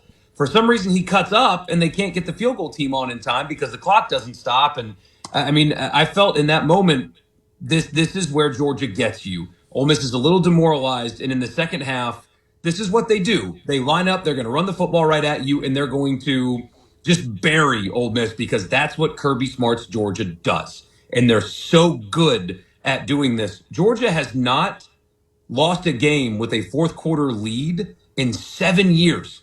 Wow. But they did last night. Ole Miss reversed a trend on what has been the gold standard of the sport for the last 9-10 years. Kirby Smart's Georgia, they did to Georgia what Georgia has done to so many others in that exact spot. It was unbelievable to watch. You want to stay realistic with your expectations, which is incredibly difficult after what happened last night. At the same time, you kind of have to have it starting to sneak into your mind and your emotions that, hey, sky's the limit. I don't think we're getting stopped. That can be dangerous, can't it? Yeah, I mean, Ole Miss is legitimately now a national title contender. You knew it was a good football team. You don't win 11 games in the SEC, even with a lighter schedule, unless you're a really good football team. But we know now they're a national championship contending football team. Trinidad Chambliss was obviously awesome last night. They are one of the most mentally tough football teams you can imagine because, I mean, remember that first game in Athens. Defense does not get a single stop in the game. Georgia scores points on every possession, but they still had a double-digit lead in the second half, and they blew it. Trinidad was awful in the fourth quarter of that game in Athens. What did they do? The next week, they found themselves in the exact same spot. They had a lead. They blew it on the road. Really good team. They played well, executed. They beat Oklahoma. Had some in-game adversity in the South Carolina game. They played poorly early and had a bad turnover, and South Carolina took an early lead, and they just relaxed and ran the football and overcame that. Then all the Kiffin crap happens, and he leaves and you have all the distractions and all the drama. And look at what they have turned it into. This is a football team that has been tested in on-field adversity. Their starting quarterback got hurt in week 2. Hasn't started a game since. And just everything that has been thrown at them, they just overcome. And same thing last night. They played a pathetic, frankly, second quarter, and they go into the locker room at halftime, come out, get a 3 and out, and they go on, what was it, a 22-3 run in the second half against Georgia to go to the semifinal. There is a mental toughness to that team that manifests in so many different ways. What's the best reaction that you saw last night I know you spent all night on Twitter. Don't even try to lie to me. What's the best reaction you saw to last night's game? It was actually, after the game, after the press conferences, I walked across the field to the tunnel, the media entrance tunnel, and it just so happened to be the shared tunnel with Ole Miss. And one of the Ole Miss offensive linemen walked out right in front of me, and he saw what I assume is his father. It may not have been, but I assume it was Dad. And he was walking, and he still walked to Dad, but his steps got a little bit faster. And it was a big old father-son bear hug. And I mean, just the big, like, fist slaps on the back of their chest as they were hugging each other. That was the best reaction. No media, nothing. It was seeing that father-son moment after the game, that big old hug. That did it for me. Because at the end of the day, they're 18 to 22-year-olds. Trinidad's 23. They are professional football players, but they're still young men. And seeing that, it's supposed to be a private moment, I guess, but a father-son moment was the coolest part of that was the best reaction I saw. Well, and it's such a great reminder of something. You just brought it up. These are young guys, all of them. And we tend to forget that very quickly and very easily when we get wrapped up in college athletics and keeping up with things and vocally criticizing moves and decisions and play and everything else. We have to remember they're young kids, but more importantly, we have to remember there's a human element to this game that I think gets lost sometimes. That's a great example. And I went... Oh, yeah. And I mean, I don't know how they do it. Like Carniero, the kicker, I mean, he broke the Sugar Bowl record for longest kick, and then he broke his own record in the first half. I mean, just absolute nails on those kicks, and they would have been good from 70. But for him to line up in that spot, I walked down on the field after the game, and I stood at the spot where he kicked the ball from. There's nobody in the dome anymore. It's an empty dome, and it looked impossible. And I'm not a kicker, obviously. It's what he does essentially for a living now. But I don't know how a human being can stand on that spot with 70,000 people around him, knowing that if I don't make this, my team might be done. And if I make it, we move on to the semifinal. And then Kirby, of course, ices him, calls a timeout. So he has to just kind of stand out there and soak that in and just robotically kick it was a 47-yard field goal, so not his longest, but I mean, just absolute solid, right down the middle, complete intestinal fortitude on that guy. I'm not built like that. These guys are built different, and that was another example about this team's mental toughness. Carniero just casually going out there and knocking down a game-winning field goal like it was no big deal. Standing on that spot was intimidating. I couldn't imagine what he felt like in that moment, but he looked like a robot. Well, and that's the thing, because that was the first thought that popped in my head when I saw that thing go through the uprights was, anybody who thinks they've been under pressure in their life, you don't get to talk to Carniero about pressure at this point. He has felt the pinnacle of pressure last night with 6 seconds left to go.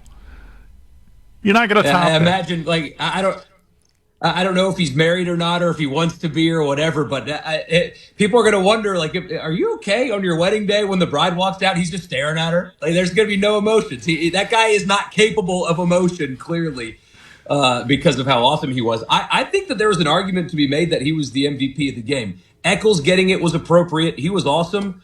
But when you break 2 different Sugar Bowl kicking records and hit the game winner, I kind of feel like you were owed something there. Well, you scored 39 points. 9 of them came from him. So, yeah, I think he's in the conversation. I think he should be, especially just because of the pressure. in that one kick. That one kick, I think, should have given it to him because that literally won the game for the Ole Miss Rebels. I know you're desperately trying to get home and take a nap. Can you stick around through the break, though? I can do it. Fantastic. Michael Borky sitting on the side of the road, listening to the people beep as they go by to get home before he does. We'll continue with him about Ole Miss's enormous victory last night in the Sugar Bowl when we come back here on Mornings on Super Talk Mississippi. Keep it here.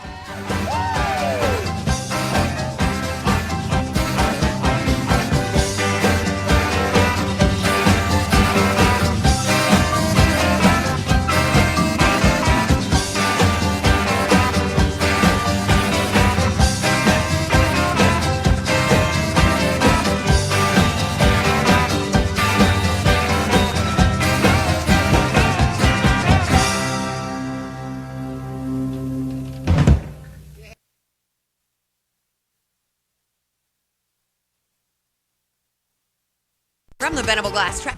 Mornings with Richard Cross on Super Talk Mississippi.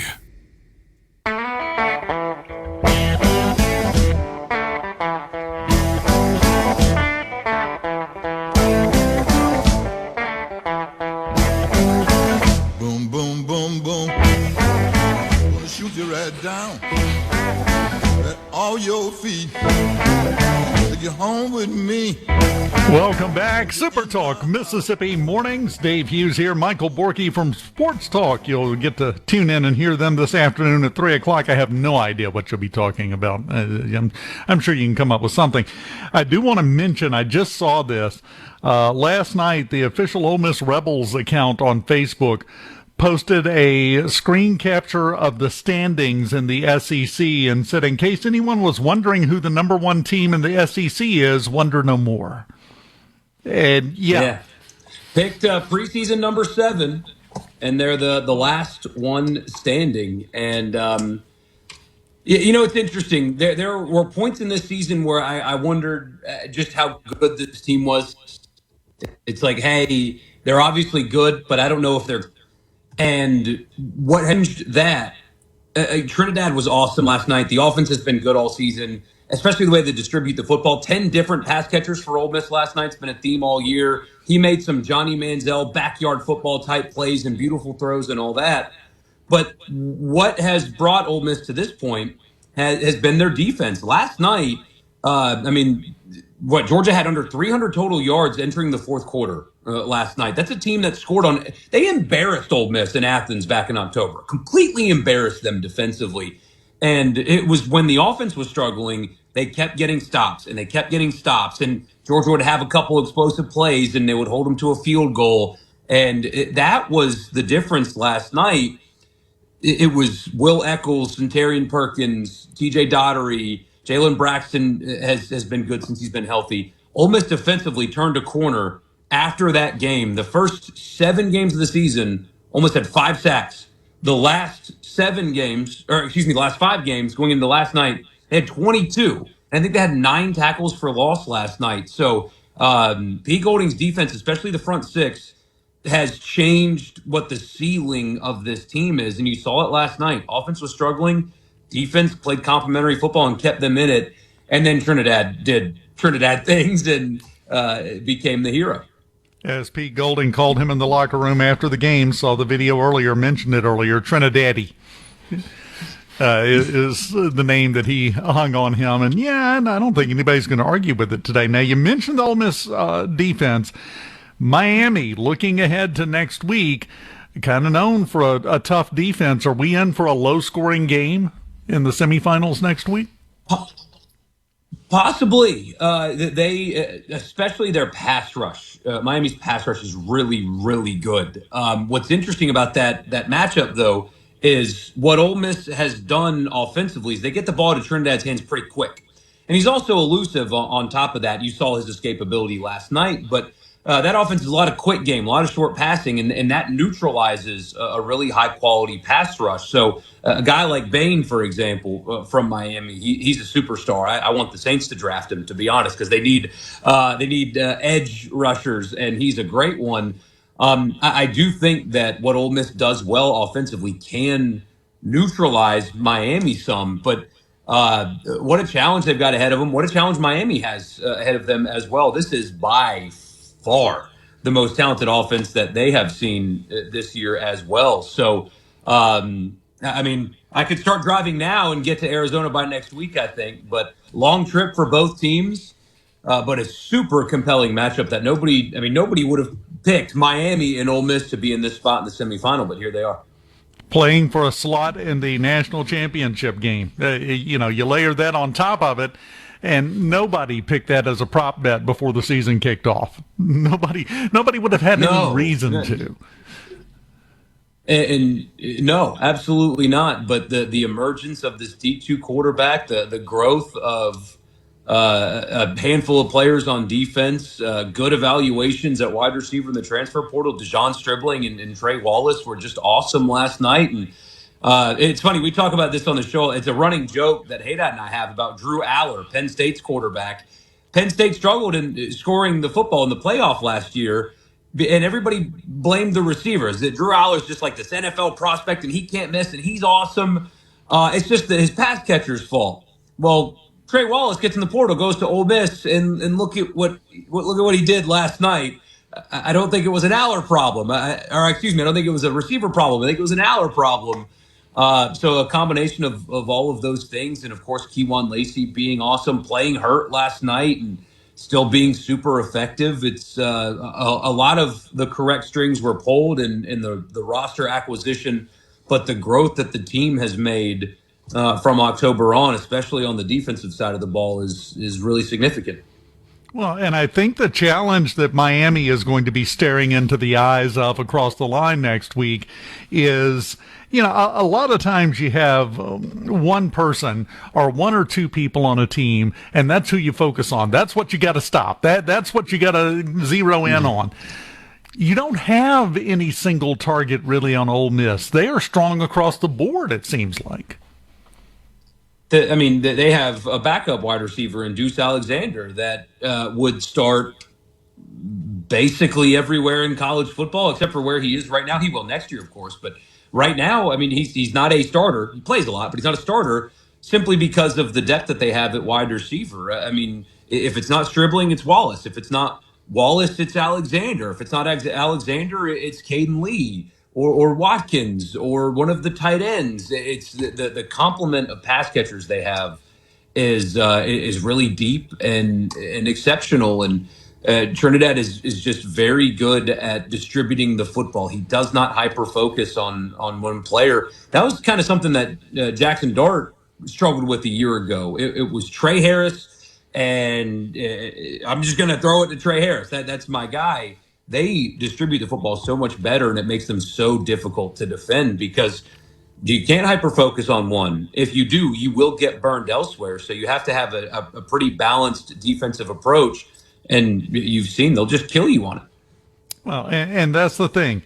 Miami is going to have to focus on stopping Trey Chambliss, stopping 10 different receivers, trying to figure out how to get past the defense, and as we learned last night, don't let them get in field goal range. If they can handle all of that, they got a shot. That's a tall order that they're looking at here. It is absolutely a tall order. Yeah, once Ole Miss crosses the 50, they're in field goal range at this point. And now on the flip side, you've got a defensive line that's getting after the quarterback. Will Eccles has been good all year, but his growth from week one to now is really, really, really significant. They're getting better linebacker play right now. They didn't have really any coverage busts, which is something that plagued them, frankly, most of the year. I don't know if talent is the issue in the secondary, that they had communication bust issues in the secondary most of the season. Georgia had guys get open because that does happen sometimes, but I don't remember, maybe there was one, but I don't remember a true mental mistake from the back end of the Ole Miss defense. And that was a big problem for them all season. So they're growing mentally as well on top of playing better. Let me ask you what you're hearing on something. We talked about it earlier in the show back in the 6 o'clock hour. Some of the coaching staff may not be making the trip to Arizona for Ole Miss. Is that accurate? And how big of a deal is that going to be? I can't confirm it. That is a rumor as we were walking out of the stadium, people were talking about it. The transfer portal is open now. I've been talking for weeks on the show that I don't, at this point, quite know what a couple of the assistants' value is compared to the negative of having them on staff when they're trying to take players from you for their new employer. You got to keep your offensive coordinator. I think Weiss needs to stay regardless. But yeah, that is I haven't confirmed it myself. That is a lot of talk. And I think if Pete Golding goes down that road, it would make sense. It's the right move. You've already had people in place that have been filling their roles while they've been fulfilling their obligations in Baton Rouge anyway. So if he decides to go down that road, it's the right decision. The hay is in the barn in terms of development and coaching. Everything else is just film prep and things like that. Charlie Weiss can do that. The rest of the staff can do that.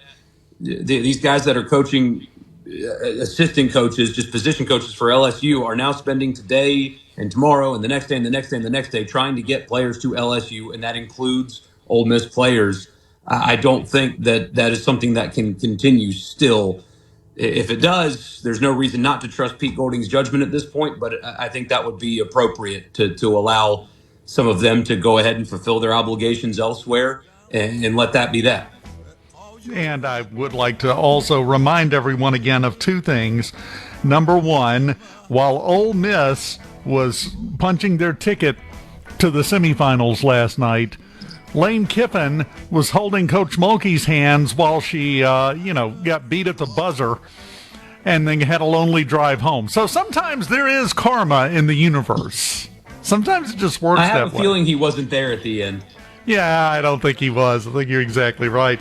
He was at home waiting to find out if he got that $500,000 check. But that's a story for another time. You can hear that one and a lot more on Sports Talk this afternoon starting at 3 o'clock. One final note, 38-3, Roll Tide. Unbelievable what Indiana was able to do that. I wasn't expecting that at all. Sports Talk this afternoon. Catch them. Got a lot to talk about and cover today, and they will do it perfectly. Yes, sir. SuperTalk TV on SuperTalk Mississippi.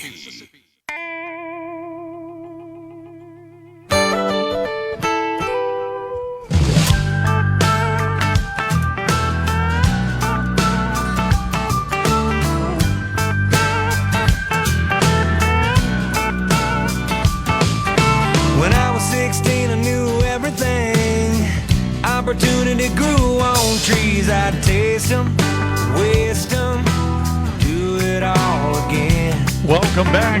Mornings on Super Talk Mississippi, presented by Community Bank, where they're here for every part of your financial journey. If you're looking to manage your personal finances, their banking services make it simple, secure, and tailored to you. If you're ready to grow your business, they offer expert guidance and custom solutions to help your business thrive. If you're dreaming of a new home, they're mortgage specialists there to make the process seamless, all of it designed with you in mind.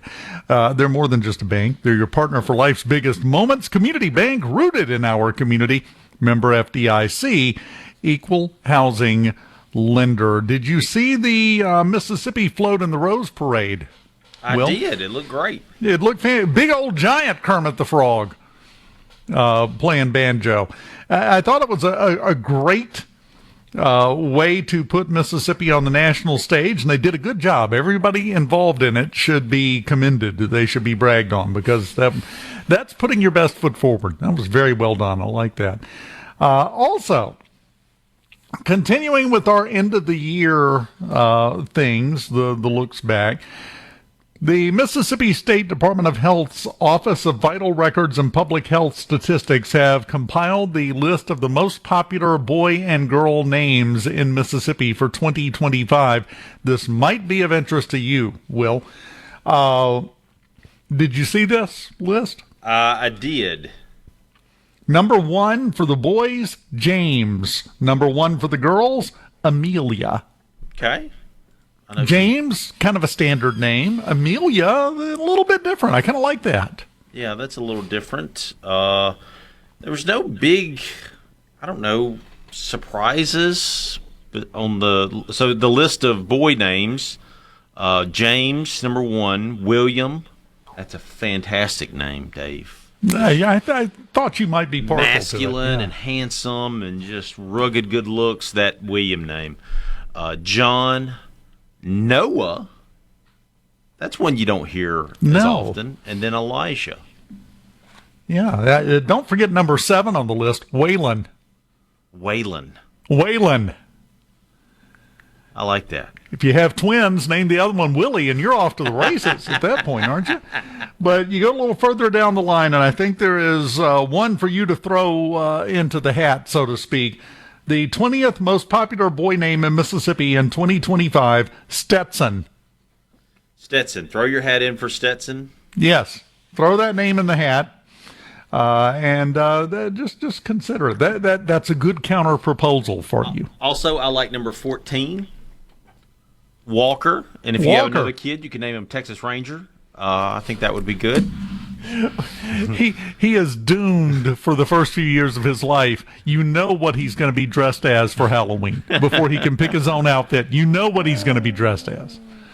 On the girls' side of things, got some good ones on there. Amelia was followed by Charlotte, Olivia, Ava, and Elizabeth as the top 5 there. You come down and not really anything that jumps out quite like Waylon did to me, or Stetson for that matter. Very Western theme for some of the boys' names this year. Number 20, Hazel. Number 21, Delilah. You don't hear that one very often. You don't. I love it, though. It's a beautiful name. But it's very interesting because this is a list of Mississippi statistics. But the most surprising thing to me, the most popular boy's name, James. We had a total of 163 boys named James statewide that were born this year. I thought these numbers would be higher. I really did. 163 named James, 157 named William. So you were right there, buddy. You were right there. 154 named John, 120 named Noah, 108 named Elijah. Go down through 7th place, Wayland. 100 boys were named Wayland this year. And every other name in the top 20 in the state of Mississippi, less than 100 people named their boy that. I thought those numbers would be bigger. Now, that does lead me, and I apologize, I didn't do my homework on this because, well, it's a holiday and I'm lazy. But it makes me wonder, what's the birth rate looking like in Mississippi? That's been a big topic of conversation for the past couple of years. Are we holding steady? Is it going up? Is it going down? I don't even know the numbers on the most popular names for previous years. We might be right in line. But I thought 163 kids being in a state of 3 million people getting the most popular name just seemed low to me. Maybe so, but I mean, there's so many names. Yeah. And who knows? I'll reiterate the story that I told you earlier this week when we were talking about baby names. You know, the name helps. I was listening to a podcast recently from Freakonomics. There's these 2 scientists that do a podcast, and they look at everyday stuff sometimes and analyze it and determine things. And one of the things they determined was that names like William and Luke and James and John are more likely to get jobs. They're more likely to get callbacks for jobs. Whereas if you had a less common name, you're less likely to get called back. There's some sort of bias there. But what they kept emphasizing was that no matter what your name is, it does not define who you are as a person. And they used the example of winner and loser. A man in New York City who named his 2 boys, named one of them, the firstborn, Winner. They didn't name what the last name was, but the kid's first name was Winner. His second son, he named Loser. Okay, so Winner and Loser. By the way, what the heck was he thinking? I don't know. But Loser turned out to have a great life, an upstanding citizen. He became a police detective. Winner became a career criminal. probably got arrested by a loser a couple of times, I would guess. So naming is not your destiny, but it can help, apparently. I do have follow-up questions to that, though. How many times was loser promoted and was winner one of the best criminals out there? I mean, there's degrees to this. If he was arrested, I guess he can't be that great of a criminal, right? That's very true. That is very, very true. I still lean towards, to a certain extent, you grow into your name. To a certain extent, and I think that's from external pressures, because if you look at a little kid and his name is Waylon, you immediately form an image in your mind. I'm not sure you get that same image from a name like you were talking about, William or Luke or David.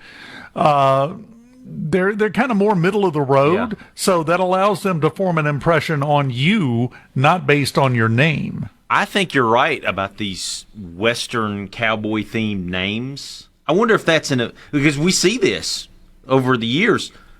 Pop culture influences names. So I wonder if, like, the Yellowstone. That's true. I mean, you're seeing, and too, country music has made kind of a resurgence over the last couple of years. I wonder if that's why you're seeing more names like Waylon and Noah, Elijah, Stetson, Weston, Jackson, Maverick. That was one that I saw on the list. I wonder if that's the reason why, is because of pop culture influences, country music, Yellowstone, et cetera, influencing it. That's a very good point. The only counterpoint of any of that I can make is the number one country artist right now is named Morgan. So I'm not really sure, that's... Yeah, and that's not on 100%. The list. Yeah. No. And it's a unisex name to boot. It is. I've known both men and women named Morgan. Fine name, great name, no problem with it. I don't know, but I think you may have your finger touching something here, pulse-wise, in terms of why we have a resurgence of Western names, it seems, for babies in Mississippi. It's... To me, your boy named Stetson has to reach a certain age before you don't kind of wince a little bit every time you call him into the house, right? Yeah, and I don't know if Stetson's going to be a good... it's not an accountant. Stetson's got to work with his hands, okay? Yeah. Same thing with Waylon, okay? Well, and I think you have to put a lot of effort in. If your boy's name is Stetson, you got to put a lot of effort and a lot of care into making sure that they believe in value. They believe in accomplishing things, because the last thing you want is for Stetson to be all hat, no cattle. Thank you. I just came up with that. It's been a good week. It's been a good run. They'll be here to escort me to the home as soon as the show is over, which is next. Final segment of Mornings on the way right after this on Super Talk Mississippi.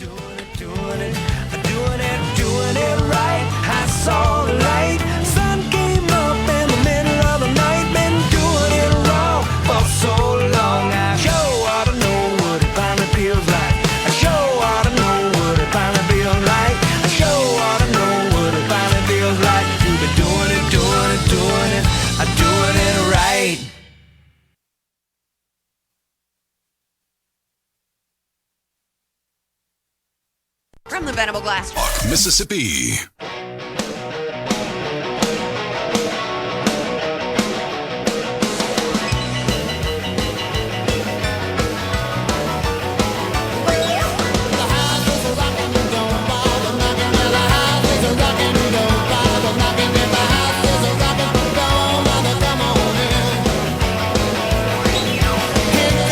Welcome back. Mornings presented by Community Bank, rooted in our community at communitybank.net.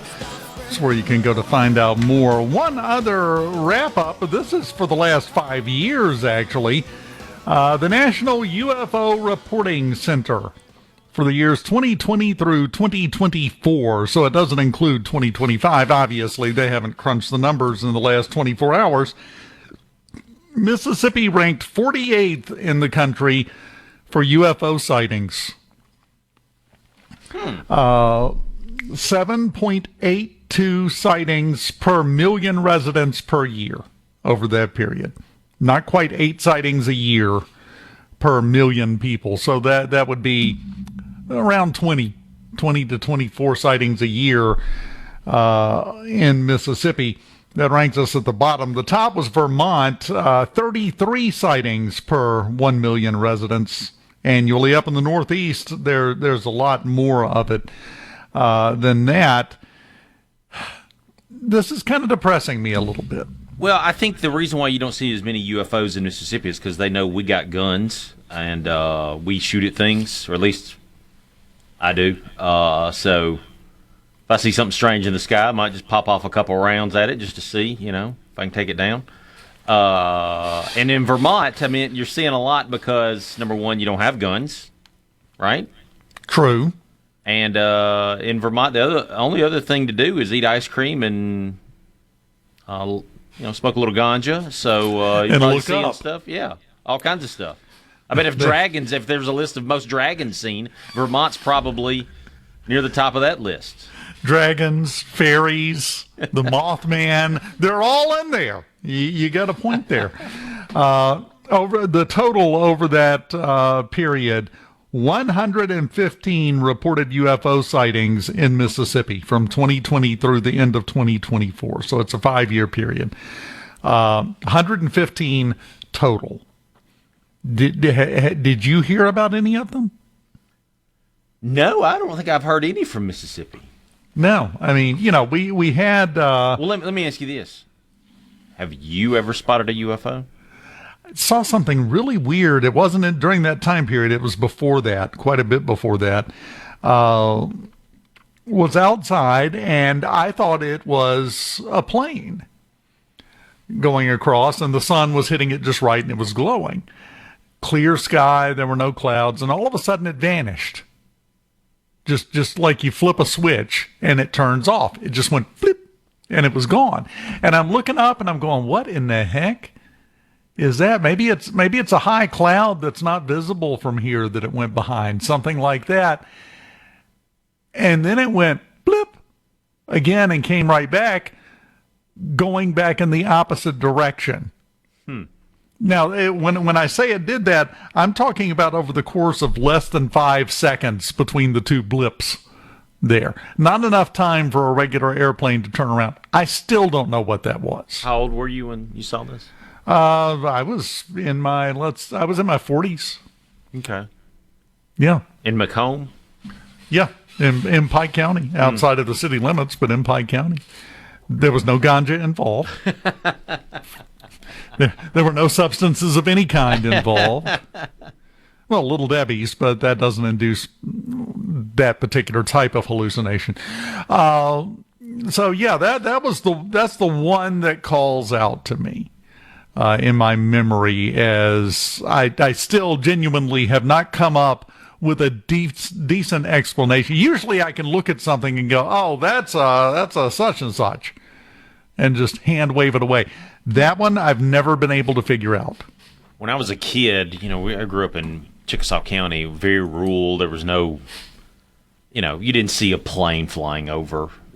That was very rare. I saw something one time when I was a kid. It was out by my dad's shop, and it just looked like this silver metallic thing that was moving kind of slowly, and it could have been a plane or something like that. I was a kid, so memory's a little vague, but I just remember that it I remember telling my mom that I saw something weird, and it just kind of I remember it freaked me out, whatever it was. I just remember it moving slowly. That's kind of something silverish moving slowly over the rural sky in Chickasaw County, Mississippi. And it always kind of stuck with me. Mississippi has the most famous UFO story, maybe one of the most famous in the United States, the Pascagoula incident, as they call it. Back in 73. Yeah. We've got some great articles about that. And J.T. Williamson, rest in peace, interviewed one of the gentlemen involved in that. One of the best interviews I've ever heard. And I need to put that on podcast or something because it was so incredible. Yeah, it was. JT did a fantastic job with a really sensational story. Enjoyed it, buddy. Enjoyed having you with me this week. Yes, sir. We'll be back next week as always. Everyone have a safe and wonderful first weekend of 2026. Back at it next Friday at 6:06, my friend. I'll see you then.